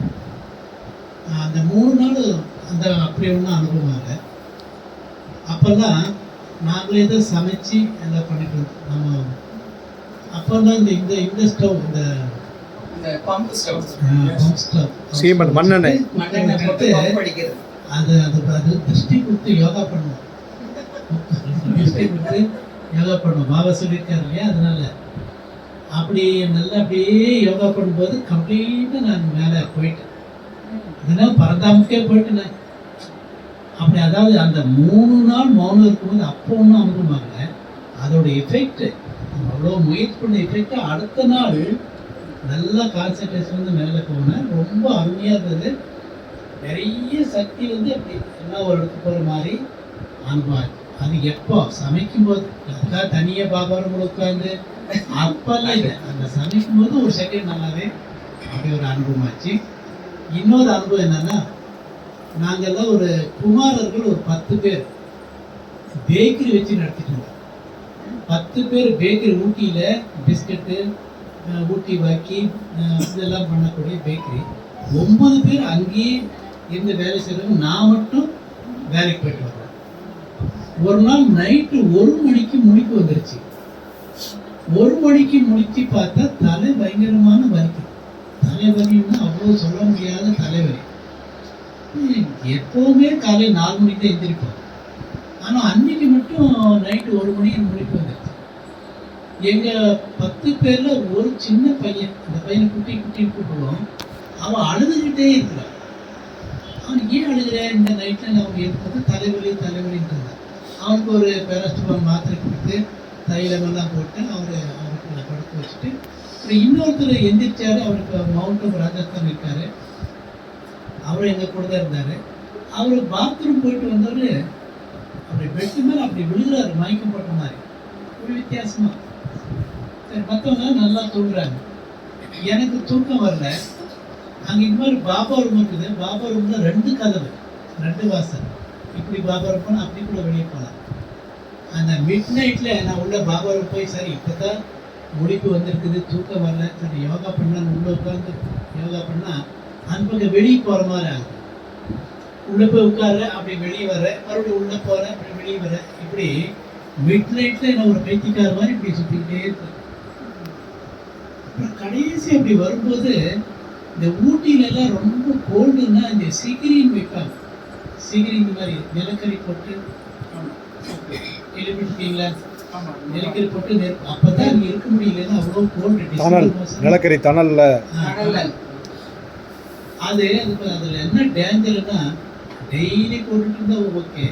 அந்த ஒரு நாள் கொஞ்சம் மாற்றிருக்காங்க. வேற ஏதோ கறி ஏதோ போட்டிருக்காங்க. அது வந்து கார்பன் மோனாக்சைடு உற்பத்தி பண்ணிடும். இப்போ நான் அப்படி இந்த 2-3 தடவை இப்படி போயிட்டு வந்து மிட் நைட்டில் ஆனால் வந்து அப்படி வரும்போது அந்த சிகரெட்லேருந்து இந்த நூல் மாதிரி அப்படி புகை போகுது. அப்போ தான் எனக்கு புரியுது. இப்போ பாபா மேலேருந்து டச் பண்ணியே இருந்திருக்காரு. எனக்கு புரியலேன்னு நான் பாட்டுக்குள்ளே போகிறேன், வெளியே போகிறேன், அப்புறம் அவர் அதை பாரு டச் பண்ணியிருக்காரு. அப்புறம் தான் எனக்கு புரிஞ்சுது இது கார்பன் மோனாக்சைடு வருது, அதனால தான் தலைவலி. அந்த பையனும் தலைவலிங்கிறார். மற்றவங்களெல்லாம் எப்படின்னா எல்லாரும் ஒரு மாதிரி இருக்காங்க. உடனே அந்த சிகரெட் வெளியே போட்டு எல்லாத்தையும் வெளியே கூட்டிட்டு வந்து அப்புறம் எல்லாருக்கும் டீ வச்சு கொடுத்து காப்பி எல்லாம் கொடுத்து எல்லாம் பண்ணிட்டு அடுத்த நாள் 10 பேர் கிளாஸுக்கு போகல. உடனே 10 பேர் வரலையே. 10 பேர் என்ன ஆச்சு? அப்புறம் நைட் நடந்தது சொன்னோம். இந்த மாதிரி ஆச்சு, பாபா டச் பண்ணலைன்னா நாங்கள் எல்லாருமே பறந்தாம போயிருக்கோம். கார்பன் மோனாக்சைடு பயங்கரமான விஷயம். அப்புறம் இன்னொன்று, அந்த 10 பேரில் இப்போ எனக்கு தான் ஏன் டச் பண்ணணும், மற்றவங்களுக்குலாம் டச் பண்ணியிருக்கலாமே அப்படின்னா, இப்போ எனக்கு தான் அந்த சந்தேகம் வரலாம் இல்லையா? அந்த கார்பன் மோனாக்சைடு எனக்கு தான் சந்தேகம் வரும். ஏன்னா உங்களுக்கு அந்த மெடிக்கல் இருக்கிறதுனால, ஃபார்மசிஸ்டாக இருக்கிறதுனால டக்குன்னு அதை பார்த்தோன்னே எனக்கு ஒரு சந்தேகம் வந்துச்சு. உடனே பண்ணோம். வேற யாருக்குன்னு அந்த சந்தேகம் வந்து அதனால தான் பாபா எனக்கு டச் பண்ணியிருக்காருன்னு நான் நினைச்சேன். அது அந்த டைமில் எனக்கு புரியல. அப்புறம் நான் ஜாதிக்கு வந்து சொன்னேன், நான் ஜாதி இந்த மாதிரி ஆச்சு, நான் யோகா பண்ண உள்ள போகிறேன், அது வெளியே வர மாதிரி அப்படிக்கே ஆகிட்டு சொல்லும்போது அப்புறம் ஜாதி சொன்னாங்க, பாபா டச் பண்ணியிருக்காரு, நீங்கள் கேட்ச் பண்ணல. ஆனால் அவ்வளோ நேரம் சுற்றி கடைசியில் கேட்ச் ஆகிடுச்சு. எப்படியும் அவர் வந்து டச் பண்ணி நாங்கள் 10 பேர் உயர்த்தோம். அது ஒரு சின்ன உதாரணம். இப்போ மாதாஜி இப்படி ஒரு ப்ரோக்ராம் பண்ணாங்க, முதல்ல சொல்லியிருந்தாங்க. சஸ்பென்ஸாக வச்சுருந்தேன். நிறைய ப்ரிப்பேர் பண்ணிட்டு. அடுத்தது வாங்க ஜோதி வெளிமா தெரியுமா? நிறைய பிளான் कराएगा. ओम शांति. பொதுவாகவே சரண்டர் அப்படின்னா என்ன பண்ணுவாங்க அப்படின்னா, கல்யாணம் ஆகாதவங்க, அவங்க இப்போ பிரதர் வந்து கல்யாணம் பண்ணிக்கல, தன்னுடைய வாழ்க்கையை வந்து இறைவனுக்காக அர்ப்பணம் பண்ணிட்டாங்க. அப்போ சபிதா சிஸ்டரும் அப்படிதான், அவங்களும் கன்னியா, இன்னும் 2 கன்னியா இருக்காங்க, அவங்களையும் நம்ம பேட்டி காண போகிறோம். உலகத்தில் யாரையும் வச்சுக்கோங்களேன், இவங்க வந்து திருமணம் ஆனவங்க, குழந்தைகள்லாம் இருக்காங்க. அப்போ இவங்க எப்படி வந்து குடும்பத்தை விட்டுட்டு வந்து நீங்க இந்த மாதிரி சரண்டர் ஆனீங்க? முதல்ல உங்களுக்கு ஏன் வந்து இந்த சிவனை வந்து நினைக்கணும், இங்க வரணும் அப்படின்னு தோணுச்சு? உங்களுக்கு யாராவது ஹெல்ப் பண்ணாங்களா, இல்ல நீங்களாவே வந்தீங்களா, சிவனேன்னு வந்தீங்களா? அதை பத்தி நீங்க சொல்லணும்.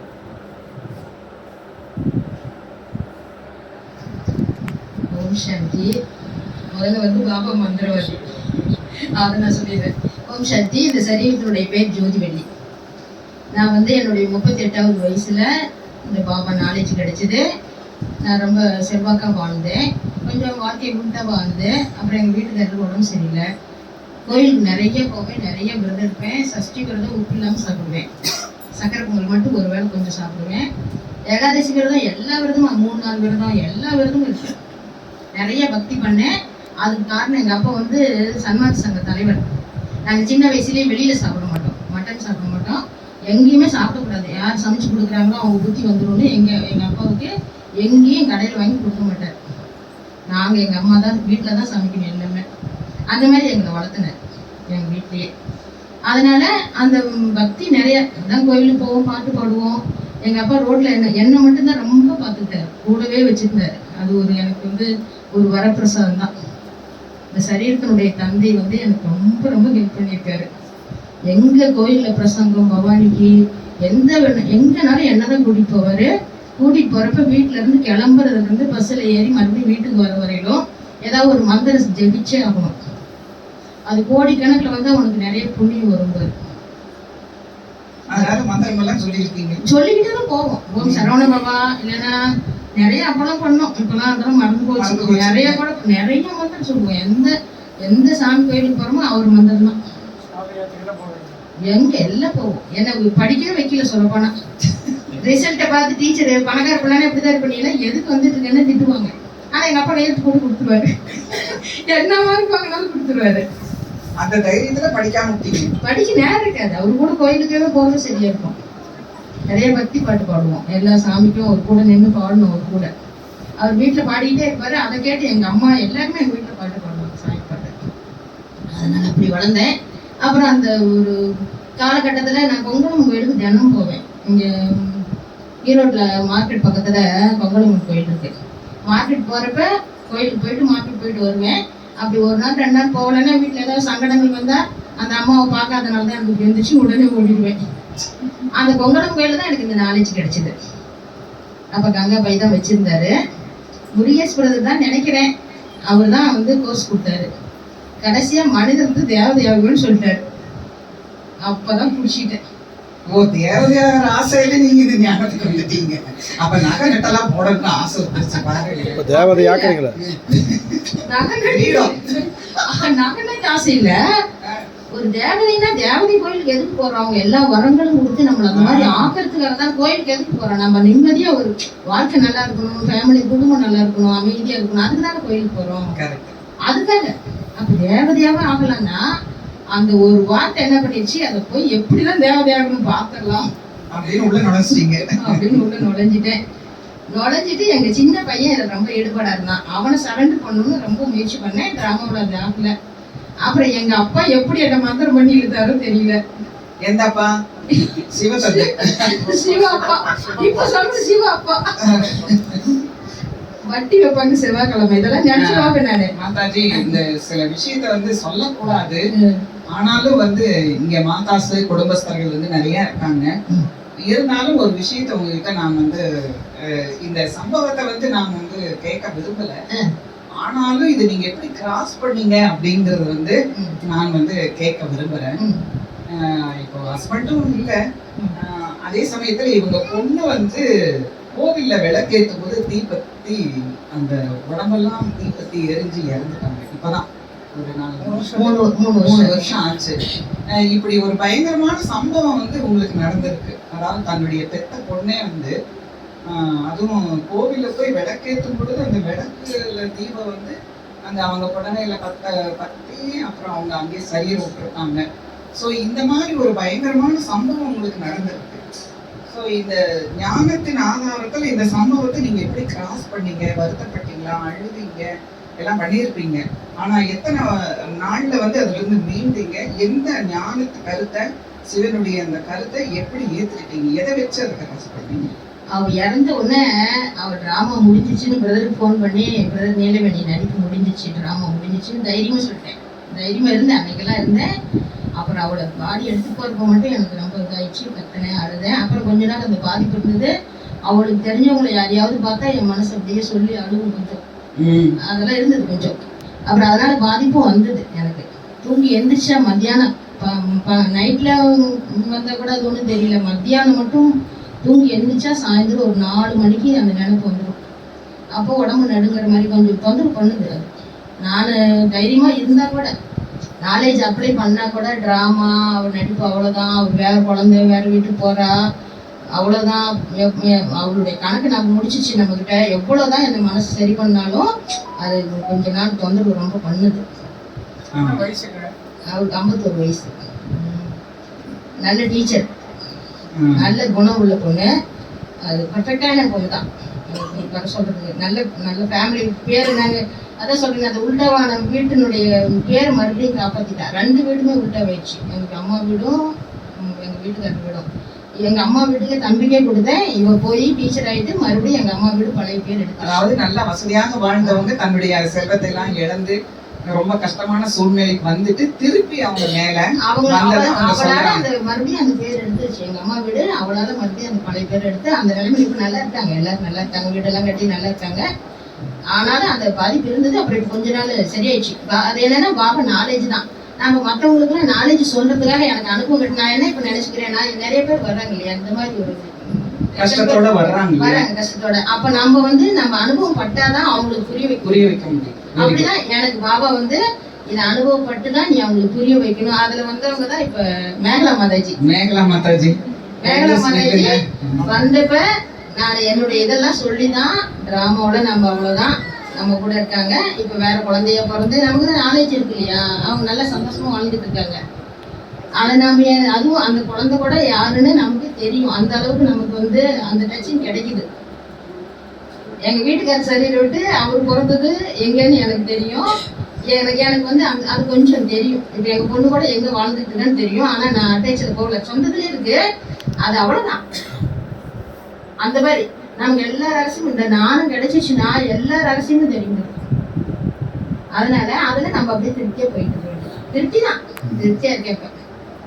பாருங்க, கல்யாணம் ஆயிட்டு தன்னுடைய கடமைகள் எல்லாம் முடிச்சு, குழந்தைகளுக்கெல்லாம் கல்யாணம் பண்ணி அவங்களோட கடமை எல்லாம் முடிச்சுட்டு அதுக்கப்புறம் இறைவனுக்காக இப்ப சரண்டர் ஆகியிருக்காங்க. பீஸ் பேலஸ்ல வந்து அவங்க இருக்காங்க. அவங்க பையனும் கடைசி பையன் சொன்னாங்க இல்லையா கூட இருந்தேன்னு, அவரும் ஞானத்துல இருக்காரு, நல்ல சேவாதாரியா எங்க வீட்டுல எல்லாருமே பாபா நாலேஜ் வந்துட்டாங்க. அதனால எனக்கு வீட்டுல வந்து பிரச்சனை இல்ல.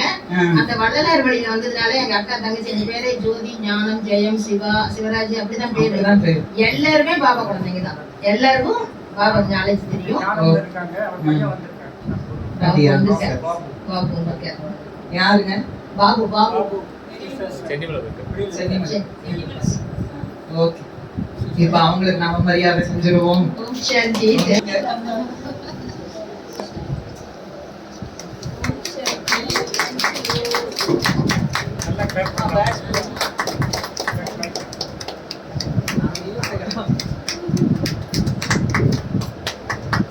அவங்க தேவதையாயாச்சு.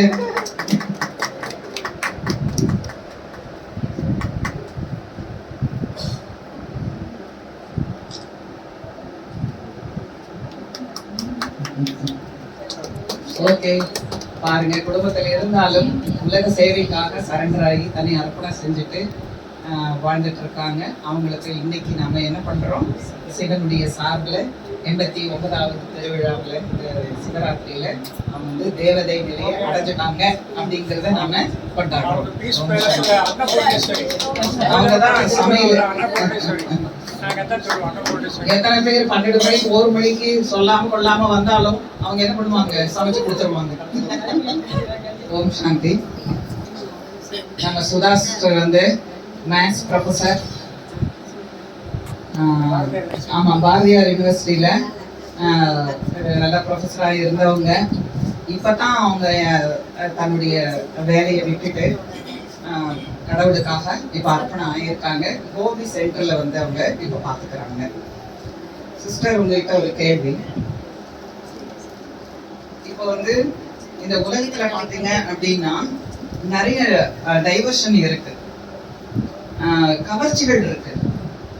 உங்க வயசு சின்ன வயசு, எத்தனை வயசு சிஸ்டர் சொல்லுங்க? 40. பார்த்தா அப்படி தெரியுதுங்களா?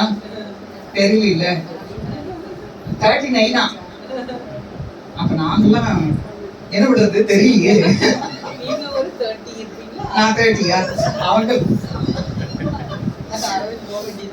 அதனால இப்போ வந்து அவங்களும் வந்து என்ன பண்றாங்க, எனக்கு திருமணம் வேண்டாம், நான் வந்து இந்த இயக்கத்துல முழுசா அர்ப்பணம் ஆகணும், நல்ல சேவாதாரியா இருந்திருக்காங்க. இப்பதான் ஒரு வருஷம் ஆச்சு. இப்போ 1 வருஷமா அவங்க சரண்டர் ஆகி பீஸ் பேலஸ், அந்த பீஸ் பேலஸ்ல தான் சர்வீஸ் வந்துட்டு இருந்தாங்க ஈரோட்ல. இப்போ கோபி சென்டர் வந்து பாத்துக்கிறாங்க இவங்க. இப்போ நான் கேட்குறேன், கணக்கு டீச்சர் அதனால சொல்றேன். பகவான் சொல்றாரு, உங்களுக்கு வரக்கூடிய கஷ்டம், பிரச்சனைகள், சூழ்நிலைகள் இதெல்லாம் வந்து முன்ஜென்மத்து கணக்கு வழக்கு அப்படின்னு சொல்றாங்க. சரிங்களா? நீங்க கணக்கு டீச்சர் மாதிரி இருக்கிறதுனால எதை பெருக்குவீங்க, எதை கூட்டுவீங்க, எதை கழிப்பீங்க? உங்க பிரச்சனைகளை எதை வந்து எடுத்துப்பீங்க, கூட்டுப்பீங்க, எதை வந்து கழிச்சு விட்டுருவீங்க, எதை வகுத்து விட்டுருவீங்க? மல்டிப்ளிகேஷன் வேணும் தான். ஓம் சாந்தி.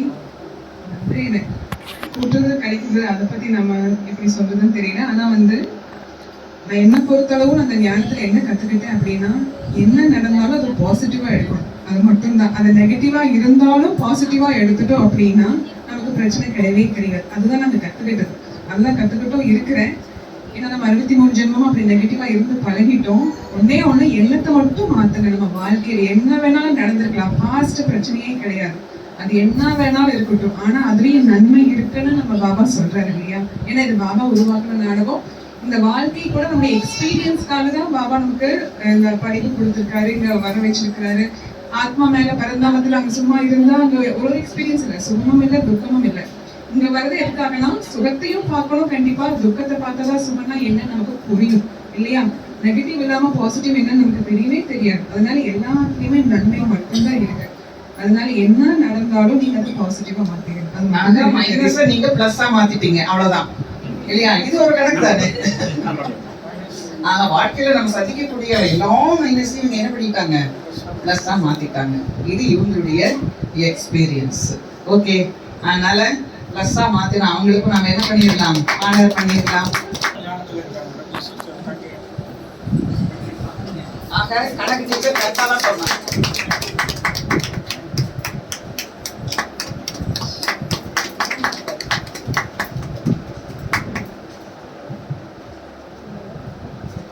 நல்லா போட்டோ எடுக்க மாசம் தூங்குது.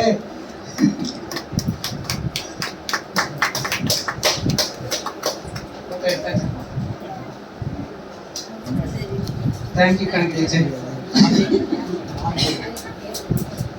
அடுத்தது கனகா சிஸ்டர்.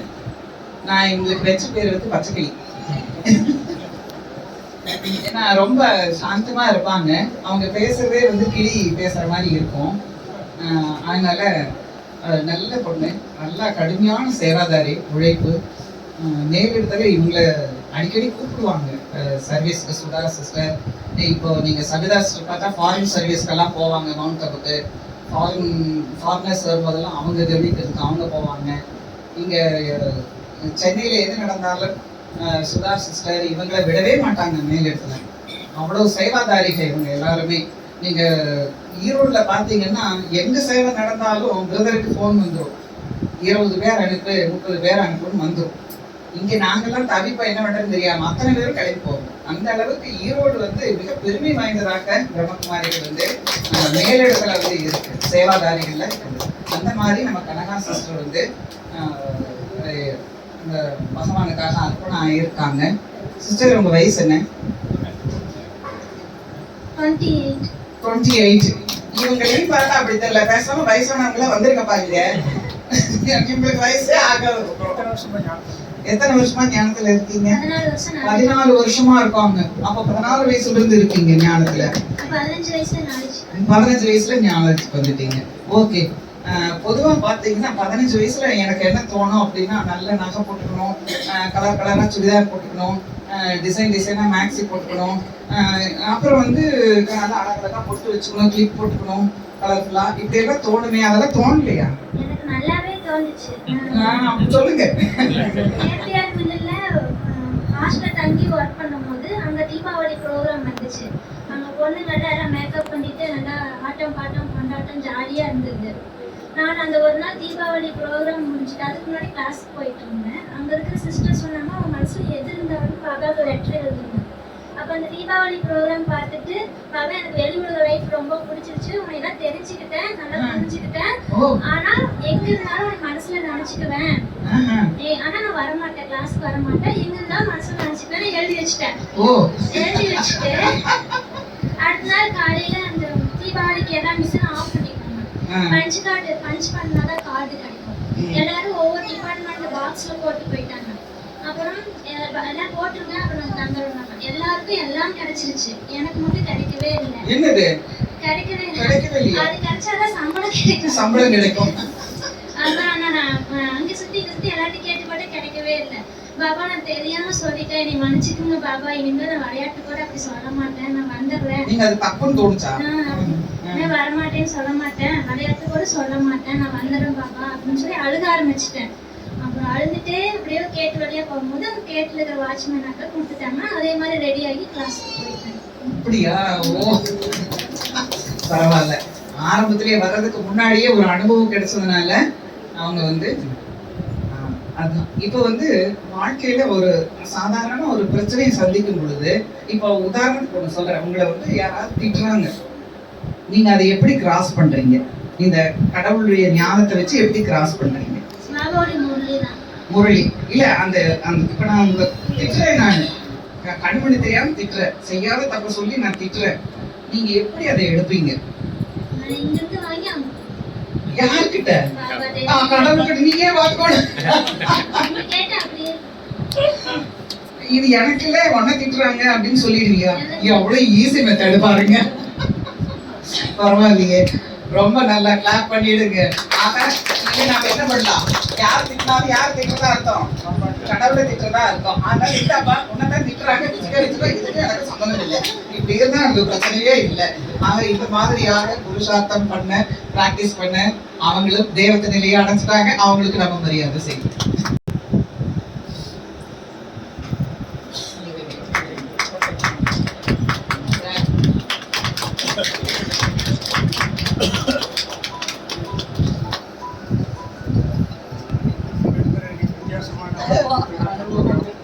ஏன்னா ஒவ்வொரு தடவையும் ஃபார்மலா நம்ம மீட்டிங் பண்ணுவோம். எனக்கு அது வந்து 2 நாளா வந்து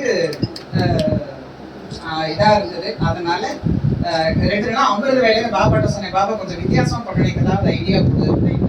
அப்ப திடீர்னு அனுபவம் தான் நமக்கு வந்து எல்லாரையும் வந்து ஈர்க்கும் அப்படின்னு சொல்லிட்டு ஒவ்வொருத்தருடைய அனுபவத்தை சொல்ல வச்சோம். இது வரைக்கும் எல்லாருடைய அனுபவத்தையும் கேட்ட அனைவருக்கும் நன்றி. இறைவனுடைய பிரசாதம் இருக்கு, எல்லாரும் சாப்பிட்டு தான் போகணும். மற்றபடி முரளி அப்படின்னா பகவானுடைய மகா வாக்கியத்தை வந்து டெய்லி கிளாஸ்ல படிப்போம். முரளி அப்படிங்கிறது வந்து புல்லாங்குழல். அப்போ அந்த புல்லாங்குழல் அப்படிங்கிறது வந்து எவ்வளவு இனிமையா இருக்கு கேட்கறதுக்கு. அது போல டெய்லி எங்களுக்கு வந்து அந்த டேட் போட்டு வரும். அன்னத்தை டேட் போட்டு எங்களுக்கு மவுண்ட் அபுல இருந்து இறைவனுடைய மகா வாக்கியம் வந்து வருது. அது காலையில 7 to 8 வரைக்கும் நாம அதை வந்து படிப்போம். அதுல வந்து இன்னைக்கு என்ன ப்ராக்டிஸ் பண்ணணும் அப்படிங்கிறது வந்து எங்களுக்கு வந்து டைரக்ஷன் இருக்கும். அதை நாங்க ஃபாலோ பண்ணும்போது அன்னைக்கு வரக்கூடிய பிரச்சனையை நாங்க ஃபேஸ் பண்றதுக்கான சக்தி எங்களுக்கு கிடைக்குது, ஐடியா கிடைக்குது. இப்போ அவங்க சொன்னாங்க இல்லையா, நெகட்டிவாக பாசிட்டிவாக மாற்றுறோம்ட்டு, அந்த மாதிரி டெய்லி ஒரு கிடைக்கும். அதை வச்ச உடனே எங்களுக்கு தெரிஞ்சிருக்கும் இன்னைக்கு இந்த மாதிரி பிரச்சனையெல்லாம் நம்ம ஃபேஸ் பண்ண வேண்டி வந்தாலும் வரும். அதனால உஷாராக இருக்கும். அப்படி உஷாராக இருக்கும்போது நாங்கள் அதை ஃபேஸ் பண்ண முடியுது. அதனால டெய்லி எங்களுடைய ஒரு கடமை எல்லாம் என்ன அப்படின்னா, காலையில 4லேருந்து 5 வரைக்கும் நாங்கள் தியானம் பண்ணுவோம். அதுக்கப்புறம் 7லேருந்து 8க்குள்ள இறைவனுடைய மகா வாக்கியத்தை வந்து கேட்போம். அதுக்கப்புறம் ஒரு நாள்ல 8 தடவை டிராஃபிக் கண்ட்ரோல் சொல்லிட்டு முக்கியமா 6 தடவை நாங்கள் அதை வந்து பண்ணுவோம். அதாவது காலையில 7, அதுக்கப்புறம் 10:30, 12, சாயங்காலம் 5:30, அதுக்கப்புறம் 7:30, 9.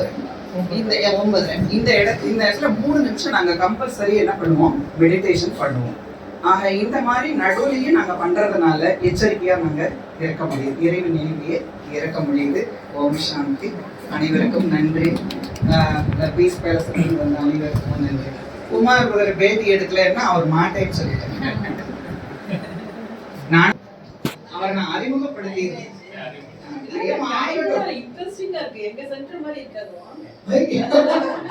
பிரவீன் பிரதர், பிரவீனுங்க சென்னையில மறுபடியும் போயிட்டாரா பிரதர்? அவர் பேரே குமார், அவர் பிரம்மகுமார் ஆயிட்டாரு. சரிங்களா? அவரும் இறைவனுக்கு அர்ப்பணமாகி ரவி பிரதருக்கு இணைந்து செயல்படக்கூடியவராக இருக்காரு. அவர் கொஞ்சம் பவர்ஃபுல்னு வச்சுக்கோங்களேன். ஏன்னா அவர் வந்து எப்பவுமே எலக்ட்ரிக் டிபார்ட்மெண்ட்ல, எலக்ட்ரானிக் டிபார்ட்மெண்ட்ல அப்படியே அதை தொட்டுக்கிட்டே இருக்கிறது. அதனால பவர்ஃபுல் ஆத்மா. பிரதர், நீங்க வந்து உங்க வீட்டுல இவங்க அம்மாவும் சரண்டர் ஆகி பீஸ் பேலஸ்ல இருக்காங்க. அவங்க வயசானவங்க, அவங்களும் சரண்டர் ஆகி இருக்காங்க. அம்மாவும் பையனுமாக இப்ப அங்க இருக்காங்க. பிரதர், உங்க வாழ்க்கையில நடந்த ஒரு முக்கியமான சில சம்பவங்களை மட்டும் சொல்ல. ஓம் சாந்தி. முக்கியமான சம்பவங்கள் அப்படின்னா பாபாவுடைய அனுபவம் தான். அதைத்தான் கேட்கறேன். இப்போ நம்ம சின்ன வயசுலேருந்தே பக்தி, அம்மா சின்ன வயசுலேருந்தே கோயில் கூட்டிகிட்டு போவாங்க, குலதெய்வ கோயிலுக்கு. அப்புறம் பக்கத்தில் உள்ளது இந்த பக்தி தீவிரமாக இருந்தது. சின்ன வயசுலேருந்தே எனக்கு ஒரு கேள்வி இருந்துகிட்டு இருந்தது, கடவுள் எங்கே இருக்கிறாரு, கடவுள்னா யார், நம்மளாம் இறந்துட்டா எங்கே போவோம், இந்த உலகம்னா எவ்வளோ காலம் இருக்கும், இதுக்கப்புறம் என்ன ஆகும், இந்த கேள்வியெல்லாம் இருந்தது. ஆனால் அந்த கேள்விகளுக்கு பதில் இல்லை. அம்மா அப்பாட்ட கேட்டால் இறந்துட்டா அவ்வளோதான், அதுக்கு மேலே இருக்க முடியாது, அவ்வளோதான் சொல்லுவாங்க. இதில் எனக்கு வந்து பதில் கரெக்டாக கிடைக்கல. கொஞ்சம் அப்படியே வளர்ந்ததுக்கப்புறம் சாமியார்லாம் கேட்பேன். அது இந்த காய்கறி கட்டி அவங்க என்ன சொல்லுவாங்க, ஜோதியோட ஜோதி போய் ஐக்கியமாகணும் அப்படிம்பாங்க. அப்போ அது மாதிரி ஐக்கியமாகிறதுக்கு எதுக்கு நம்ம இவ்வளோ சம்பாதிக்கணும், இவ்வளோ இருக்கணும், அப்படின்னு இருக்கிறத வச்சு அனுபவிச்சு போக வேண்டியதானே அப்படின்னு. அதுலேயும் எனக்கு வந்து கரெக்டான பதிப்பட்டேன். ஒரு 25 வயசு இருக்கும்போது நம்ம பக்தியில் தீவிரம்னால டெய்லியும் வந்து நம்ம கோயிலுக்கு போயிட்டே இருப்பேன். மாரியம்மன் கோயில். நான் இருக்கிறது கிராமத்தில், காட்டுக்குள்ளே வயலுக்குள்ளே இருப்போம். ஊருக்குள்ளே கோயில் இருக்கும். டெய்லியும் கோயிலுக்கு போயிட்டு தான் நம்ம கடைக்கு மெக்கானிக்காக இருந்தால் ஃபைனான்ஸ் இருந்தது, அப்புறம் 2 வீலர் கன்சல்ட்டிங் இருந்தது, பொன்வண்டு சோப் டீலர் ஈரோடு டிஸ்ட்ரிக்ட் ஃபுல்லாக பண்ணிகிட்டு இருந்தோம். இதில் பிஸ்னஸ் கொஞ்சம் தீவிரமாக இருந்தோம். மல்லிகை கடை இதாக்கிறதுக்காக காலையில் பார்ப்போம். இதை மாதிரிலாம் இருந்தது. அந்த சமயத்தில் கூட கோயிலுக்கு போவேன். அப்புறம் மாதத்தில் கிருத்திகண்டா பழனிக்கு போவேன். முருக பக்தர். இப்போ பாபாங்கிற மாதிரி அப்புறம் முருகானது அப்படின்னு தான். அந்த மாதிரி இருக்கிறப்போ 25 வயசு இருக்கும்போது அந்த அன்னைக்கு தியானம் சொல்லித்தராங்க அப்படின்னு சொல்லி அங்கே வெப்படையில் ஒருத்தர் சொன்னாங்க. அப்புறம் என் ஃப்ரெண்டெல்லாம் போயிட்டு வந்தாங்க. நல்லா இருக்குது, ஆத்மா சொன்னாங்க, பரமாத்மா சொன்னாங்க அப்படின்னு சொன்னாங்க. நம்மளுக்கு நைட்டு லேட் ஆகிறதுனால காலையில் வந்து லேட்டாக தான் எந்திரிக்கும், போகவே முடியாத நிலையில் இருந்தது. அந்த அன்னைக்கு நான் கரெக்டாக ஒரு நாள், அந்த நாள் என்னென்னா ஆகஸ்ட் 15 சுதந்திர தினத்து அன்னைக்கு. அந்த அன்னைக்கு காலையில் நேரத்தில் எழுந்திரிச்சிருவேன்.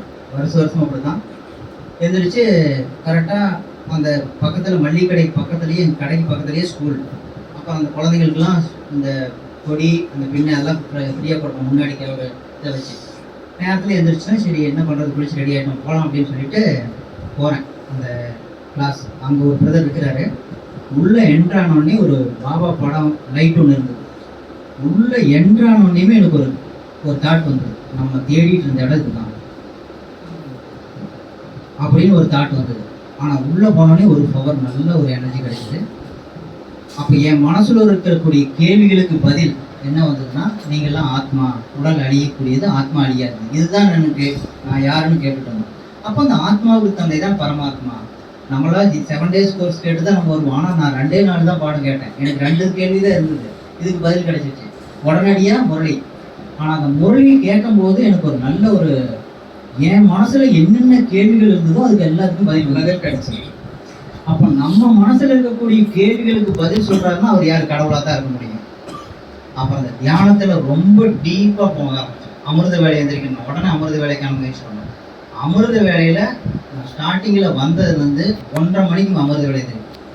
1:30 மணிக்கு எந்திரிச்சு குளிச்சுட்டு 2 மணிக்கு உட்காந்து ஒரு 4 வருஷம் இந்த அமிர்த வேலைன்னா அப்படியே பறந்தாம போயிடும். அப்படியே இந்த உடலை மறந்து அப்படியே ஒரு டீப் சைலன்ஸ். இதுல போகும்போது நல்ல நல்ல ஒரு அனுபவங்கள்லாம் கிடைச்சது. அந்த சொர்க்கத்துல எப்படிலாம் நம்ம இருக்கணும் அப்படிங்கிற ஒரு காட்சியெல்லாம் நம்மளுக்கு தெரிஞ்சது. இந்த ஏஞ்சல் பரிஸ்தா நம்ம சூட்சமான போய் தானே பறந்தாம போறோம். அந்த ஏஞ்சல் பாடி நல்லா கிளியரா தெரியுது. அப்படி அந்த தியானத்துல மூழ்கிய நிலையில இருக்கும்போது இந்த அனுபவம்லாம் நல்லா நம்மளுக்கு ஏற்பட்டுச்சு. அந்த 4 மணி 3:30 மணிலாம் நம்ம அது அமிர்த வேலையே தெரியாது. 1:30 மணிக்கு எழுந்திரிச்சு அந்த 2 மணிக்கு உட்காந்தது தான் அமிர்த வேலை. அப்புறம் மதுபன் போகும்போது பாபா அடிக்கடி வாணியில் சொல்வார், ஒரு ஊர்லேருந்து வெளியூர் போயிட்டு அவங்க ஊருக்கு வரும்போது தான் என் ஊர் வந்துருச்சு, என்னுடைய நாடு வந்துருச்சு, ஊர் வந்துருச்சு, பக்கத்தில் வந்துச்சு, அப்படியே நெருக்கத்தில் வர வர அப்படி போக போக மதுபன் போக போக அவ்வளவு குஷி, அவ்வளவு ஆனந்தம். அதாவது மதுபன்ங்கிறது ராஜஸ்தான்ல இருக்கக்கூடிய ஹெட் குவார்ட்டர்ஸ், நம்மளுடைய ஹெட் குவார்ட்டர்ஸ். அந்த தபஸ்யா தாமில் 3 மணி நேரம் உட்காந்துங்க. 3 மணி நேரம் உட்காந்தோடனே அவ்வளவு இந்த உடலை மறந்த நிலையில. அதனாலதான் சொல்லுவோம், மதுபன் போறீங்கன்னா டைம் போறதே யோகா பண்றதுக்காக. நம்மள தபஸ்வி போய் உட்காந்தா 2 மணி நேரம் 3 மணி நேரம் உட்காந்த இடத்துக்கு எந்திரிக்கூடாது. அப்பதான் எப்ப இந்த சரீரத்தை உட்கார வைக்கிறோமோ அப்பதான் மனம் புத்தி வந்து பறந்தாம நம்ம வீட்டை போய் பார்க்க முடியும், நம்ம அப்பாவை சந்திக்க முடியும். அப்படிலாம் நம்ம பாபா அனுபவம் கொடுத்தாரு. எனக்கு வந்ததுல இருந்து சரண்டர் ஆகணும் அப்படிங்கிற எனக்கு எண்ணம் இருந்தே இருக்கு. பக்தியிலே நான் சொன்னேன், எனக்கு நல்லாவே ஞாபகம் இருக்குது. பக்தியில கடவுளே நீ வந்துட்டீங்கன்னா நான் உனக்கே சரண்டர் ஆயிடுவேன், உன்னோடைய கதியே வந்துடுவேன் அப்படின்னு பக்தியிலேயே சொன்னேன். எனக்கு நல்லா ஞாபகம் இருக்குது. அது சாமியாரா போகணும்னு நினைச்சு சாமியாரா போகணும்னு என்ன வந்தது. நான் ஒரு படம் பார்த்தேன், இந்த மின்சார கனவுன்னு ஒரு படம் பார்த்தேன். சரி, அதுல வந்து பிரபுதேவா கஜோல் நடிச்சாங்க அந்த படத்துல. சரி, அந்த கஜோல் வந்து கன்னியாஸ்திரியா போகணும், கிறிஸ்டின் அவங்க கன்னியாஸ்திரியா போகணும். நான் எல்லாம் குடும்ப வாழ்க்கையில் எல்லாரும் பிறக்கிறாங்க இறக்குறாங்க, இதுலயே எல்லாத்துக்கும் கூட இருக்கணும், நான் எல்லாத்துக்கும் மக்களுக்கு சேவை பண்ண போகணும் அப்படின்னு ஒண்ணு அவங்க வந்து கன்னியாஸ்திரியா போறதுக்கான முயற்சி பண்ணுவாங்க. எனக்கு அதை பார்த்தோடனே, அந்த படத்தை பார்த்தோடனே, அதுக்கு முன்னாடி எனக்கு என்ன இருந்தது, எல்லாருமே கல்யாணம் பண்றாங்க, அவங்க குடும்பம், அவங்க குழந்தை, அவங்க தொழில், அப்படியே தான் போறாங்க, சுயநலமாவே தானே இருக்கிறாங்க, மக்களுக்காக யாரும் வாழ்ற மாதிரி இல்லையே அப்படிங்கிறது. எனக்கு இந்த வாழ்க்கையை பிடிக்கவே இல்லை சின்ன வயசுல இருந்து. அந்த இதுல இன்ட்ரெஸ்ட் இல்லை. அப்படியே அதுல அந்த படத்தை பார்த்தோன்னே எனக்கு இன்னும் ஒரு ஒரு ஆர்வம் ஆகி போச்சு. அப்ப சினிமா பார்க்கறீங்களா? ஞானத்துக்கு வரதுக்கு முன்னாடி வந்த படம், முன்னாடி வந்த இந்த படத்தை ஒரு இன்ஸ்பிரேஷன். ஆமா, அப்புறம் சாமியாரா போயிடணும், இந்த காய்கறி கட்டிட்டு போயிடலாம் அப்படின்லாம் என்ன வந்தது. அப்புறம் 25 வயசு, இது வந்து நான் எனக்கு 25 வயசுக்கு முன்னாடி 22 வயசுல இந்த படம் பார்த்தேன். ஓ, ஓகே ஓகே. அப்படிங்கிற அப்ப இந்த ஞானத்துக்கு வந்தோடனே ஃபுல் அண்ட் ஃபுல் பாபா தான் அப்படிங்கிறது வந்தாச்சு. அமிர்த வேலை இது வீட்லாம் சத்தம் போட்டாங்க. வீட்லாம் அம்மா வந்து வீட்டு சென்டருக்கே வந்து சத்தம் போட்டாங்க. ஓ, அப்ப இப்ப சென்டர்ல இருக்கிறாங்க. அந்த வெப்படையில கீழே படத்தில் நடந்தவர்ல என் பையனை இங்கேயே இது பண்ணிக்கிறீங்க அப்படின்னு வந்து அங்க 2 டைம் சத்தம் போட்டாங்க. அவங்கள என்ன பண்ணோம், இப்ப சிவருக்கு மொழியெல்லாம் கூப்பிட்டுருக்காங்கல்ல, இந்த மாதிரிதான் அங்க கூட்டிட்டு போனோம். இங்க சொல்லிங்க அம்மா கேட்கல, சரி வாங்க உங்களோட டூர் கூட்டிட்டு போறேன், இங்கேயே நீங்க எத்தனை நாளைக்கு இருப்பீங்க, வாங்க மதுபன் கூட்டிட்டு போறேன் அப்படின்னு சொல்லி மதுபன் கூட்டிட்டு போய் அங்க கிளாஸ் கேட்டுட்டு வந்தவங்க டெய்லி முரளி 2 நேரம் கேட்கறாங்க. என்னை வேண்டாம் போகக்கூடாதுன்னு சொன்னவங்க இங்க வந்ததுக்கு அப்புறம் காலையில சாயந்தரம் 2 நேரம் முரளி கேட்டு அந்த மாதிரி வந்து அவங்களும் இப்போ சென்டர் வந்துட்டாங்க. இது வந்து நம்மளுடைய வெரி குட். இவரையும் இப்போ தேவத்தை நிலையை அடைஞ்சிட்டாரு, அவருக்கு நம்ம மரியாதைங்கிறது செய்யும்.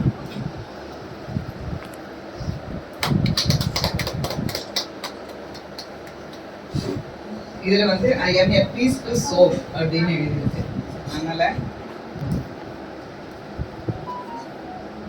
இந்த பேட்ஜ் நீங்க உங்க கண் முன்னாடி எப்பவும் வச்சுக்கணும், அப்பப்போ பார்த்துக்கிட்டே இருக்கணும். ஐ am a peaceful soul அப்படிங்கிறத நினைச்சுட்டே இருக்கணும். போட்டோ எடுங்க. ஆமா, அது உங்களுக்கு.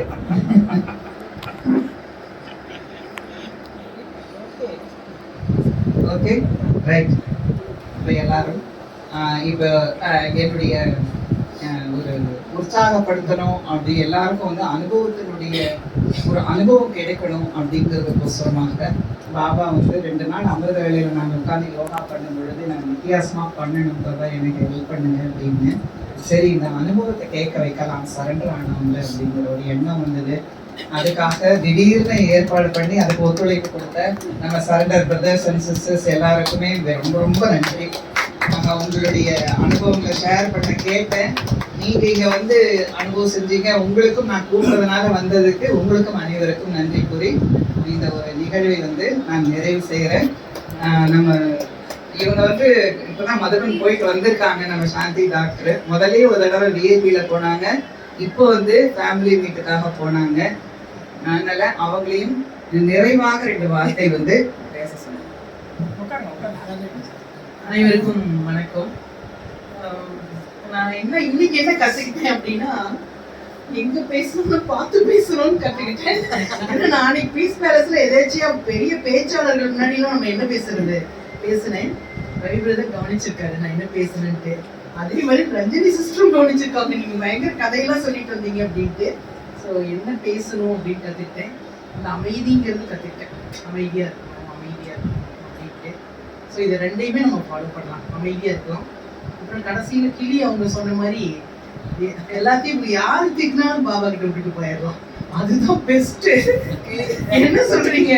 இல்லைன்னா நம்ம ஒண்ணுமே பண்ண முடியாது. எவ்வளவு திட்டுகள் நம்மளை பத்தி பின்னாடி என்ன பேசுறாங்க அதெல்லாம் நீ மேல உன்னதான் கடவுளை திட்டுறாங்க. மவுண்ட் அபுக்கு வந்து எல்லாரும் கம்பல்சரி நம்ம வந்து ஒரு தடவையாவது நீங்க போய் அதை பார்க்கணும். அவர் சொன்ன மாதிரி தியானம் தான். நல்லா மெடிடேஷன் நல்லா பண்ணிட்டு வரலாம். அப்புறம் உங்களுக்கு ரொம்ப நிறைய 30,000 வந்து பார்த்தீங்கன்னா தான் ஒரு பிரம்மாண்டமான ஒரு இது இருக்கும். முன்னாடிலாம் பார்த்ததை விட நாளுக்கு நாள் வளர்ச்சி தான். நான் இப்போ போனதை விட இந்த தடவை எக்ஸ்ட்ரா பில்டிங்ஸை பார்க்குறேன். நிறைய பார்க்கு நமக்கு எல்லாமே இருக்கு. நல்ல ஒரு அனுபவம் வந்து எல்லா இடத்துலையும் ரூம்ஸ் இருக்கு. ப்ளஸ் என் ரூம்மேட்ஸ் வந்து மேக்கில் வந்து கடற்கரைக்குன்னு எதிர்ச்சிருவாங்க. எனக்கு 3:30க்குலாம் முடிப்பே வராது பிரதர். இவங்க வந்ததுல இருந்து 3 அவங்களுக்கு முன்னாடி எனக்கு முடிப்பு வந்துடும். சரி ஃபர்ஸ்ட் அவங்க போகட்டும், அவங்களுக்கு நிறைய விஷயங்கள் தேவைப்படுது, சரி லிமிட் அப்படின்னு சொல்லி நான் விட்டுருவேன். கடற்கரைன்னு போயிடுவாங்க. அடுத்தது சரோஜா மாதாஜி கூட இருந்தாங்க. அவங்க வந்து போறப்பெல்லாம் பாபாவுக்கு ஒரு சொல்லிட்டு போவாங்க, பாபா நான் போயிட்டேன் அப்படின்ட்டு. திருப்பி நான் கூட்டி வந்தோடனே பாபா தேங்க்யூ அப்படிம்பாங்க. ஆனா நம்ம இந்த பழக்கத்தை நம்மளும் கொண்டு வச்சுக்கலாமே. நம்ம இங்க வந்திருக்கிறது ஒரு பெரிய விசேஷம் தானே இல்லையா? வராம உட்காந்து டிவி பார்த்துக்கிட்டோ இல்ல பேஷண்ட் பார்த்துட்டோ இருந்தோம்னா எனக்கு இப்படி ஒரு இது கிடைக்காது. பிளஸ் எல்லா இடத்துலயுமே நம்மளும் அந்த மெசேஜ் காட்லி ஸ்டூடெண்ட்ல போட்டாங்க. கொடி மட்டும் ஏற்றிட்டு போயிட்டாங்க. டிஃப்ரெண்டா பண்ணிட்டாங்க. இவங்க எல்லாரையும் பார்த்து அனுபவங்களை நம்ம ஷேர் பண்றது. அது கட்டாயம் மதுபன் போகணும். இப்ப ஜூன்ல சிஸ்டர் சொல்லியிருக்காங்க, சுதா சிஸ்டர் ஜூன்ல வந்துட்டு அந்த விசிட் போனீங்கன்னா அடுத்தது உங்களுக்கு இந்த மாதிரி மீட் ஏதாவது வந்தாவோ போறதுக்கு யார் வேணாலும் வரலாம். யார் வேணாலும் இந்த ஜூன்ல வந்து நம்ம போயிட்டு வந்தீங்கன்னா ரொம்ப நல்லா இருக்குங்க. எல்லாத்தையும் நீங்க அங்க போனாதான் தெரியும். எல்லாம் சொல்றாங்க ரவி பிரதர் அனுபவப்பட்டேன், குமார் பிரதர் சொல்ற நம்ம எல்லாத்தையும் காத்து நம்ம எப்படி ஃபீல் பண்ணணும். அந்த மாதிரி நம்ம போனா மட்டும்தான் அது தெரியும். நம்ம சொல்லவே முடியாது. அந்த மாதிரி இருக்கு. டெஃபினட்டா நீங்க எல்லாரும் போகணும். எல்லாரும் கட்டாயம் அதை அனுபவிக்கணும். அப்புறம் நம்ம அந்த சொன்னது எண்ணங்கள் அமைதியானது, இது திட்டினது எல்லாம் விட்டுருவோம். இதெல்லாம் நீங்க கட்டாயம் ஃபாலோ பண்ணணும். முதலில் படிக்கணும். ஞானமெல்லாம் பெரியவங்கிட்ட கேட்டு தெரிஞ்சுக்கங்க. ஓகே, நன்றி வாய்ப்பு கொடுத்ததுக்கு. தேங்க்யூமா.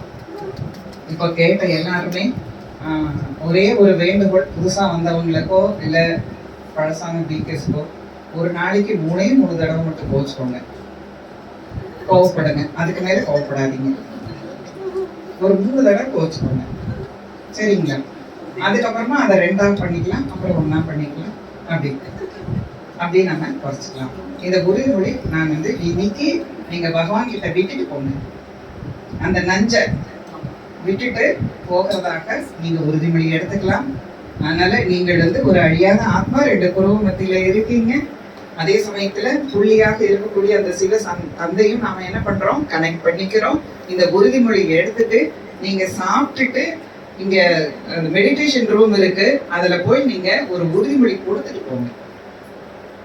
நான் ஒரு நாளைக்கு எப்பவுமே 3 தடவை தான் கோச்சுக்குவேன், அப்புறம் கொஞ்ச நாள்ல அதையும் நான் விட்டுடுவேன் அப்படின்னு சொல்லிட்டு ஒரு உறுதிமொழியோட நீங்க அவர்கிட்ட சொல்லிட்டு கிளம்பணும்னு நான் விரும்புறேன். அது எல்லாருமே இங்க வந்திருக்கிற எல்லாருமே அதை சொல்லணும்னு நான் விரும்புறேன். ஓகே, அனைவருக்கும் நன்றி. ஓம் சாந்தி.